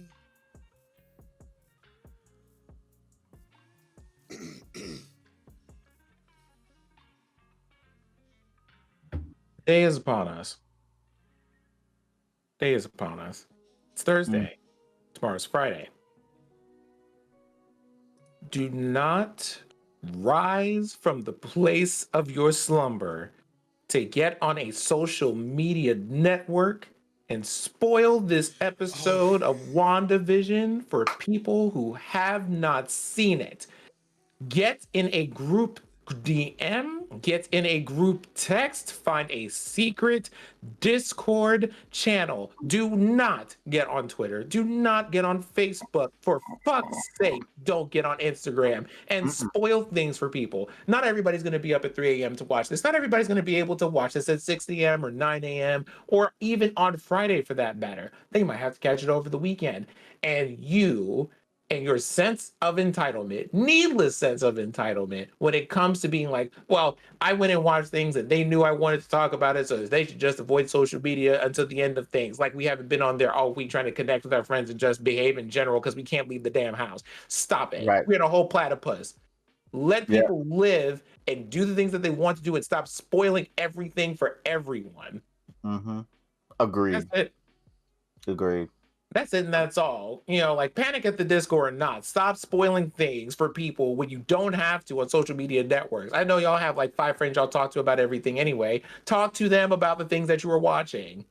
Right. Agreed. Because I know as soon as before I go to bed, I'm going to be like, cut off Twitter, cut off, basically just cut off both Twitters, cut off Facebook, and then just be like, okay, arise, get my breakfast, shower, put on my clothes for the day, sit down with my breakfast, and then sit down and watch WandaVision because I have to the point where just because I know if I wait even an hour, 2 hours longer than I need to on this internet, luckily I take days off of streaming, so don't run into any spoilery people.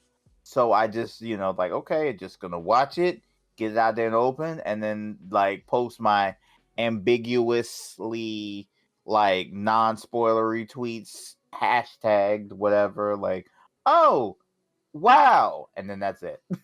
Oh wow, WandaVision. That's it. But yeah. On top of WandaVision, I also want to say that Coming to America is releasing tomorrow. Oh. Don't do that either. Don't spoil that movie. Yep. Please don't. I know that probably not as many people are going to care about that one as they do about WandaVision. Yeah. But don't spoil Coming to America, please. Yeah, because I'm probably going to watch that Saturday. Yeah. Wait, just don't spoil things. Yeah, just don't do it. Yeah. Just don't do it. Just don't spoil things. Don't be a shitty human being on the internet. That's all we're asking for. Don't do that. It's free. It's free to do nothing. Mm-hmm. Don't spoil movies. Now that we have those public service announcements out of the way. Yes. Thank you, everybody. Oh, wait. Oh, shit. The sequel is coming out on Saturday. Wait, is it Saturday? No, it's coming out tomorrow. It'll come out tomorrow. It's coming out tomorrow, but Kev is watching it on Saturday. Yeah, I'm watching it on Saturday. Also, one other thing I did miss, we talking about the PlayStation Plus stuff. Young had mentioned that, oh yes, Ratchet and Clank is free in the PlayStation Store because they're trying to keep your ass at home. Yeah. So yeah, if you have not, and it's free, doesn't matter if you have PlayStation Plus or anything, it's just free to go download. Actually, that reminds me, I should probably go do that. Mm-hmm. Anywho, with all that being said, thank you all once again for joining us for another episode of Tech Talk Thursdays for March 4th, 2021. On behalf of Kevin Kev, on behalf of Sinziak, on behalf of the GOAT, Anka, hope you feel better. I'm your host, Marcus Major Lennox Summers. Of course, you all could have been anywhere in the world watching any stream. You could have been reading the tech news yourself, but no, don't worry. We'll read it for you, and we won't track you. We don't know what you're up to, whatever weird site you're looking at, whatever weird porn you're looking at. Don't worry, we don't track that. We don't care what you buy on Amazon. No, we don't care. But you don't need it. You're hovering your mouse, so you don't need it. But we don't know what it is. We don't know what it is though. Just remove it from your cart. Just remove it from the cart. You don't need it. You don't need it. But we don't know what it is. We don't know what it is, but you don't need it. No, like we don't even need to know what it is because you could probably use those same online services to buy it directly from the grocery store. It's fine. With all that being said, thank y'all so much for tuning in to another episode of Tech Talk Thursdays. Of course, all I've got left to say to you wonderful people is I love you. Peace. Wakanda forever.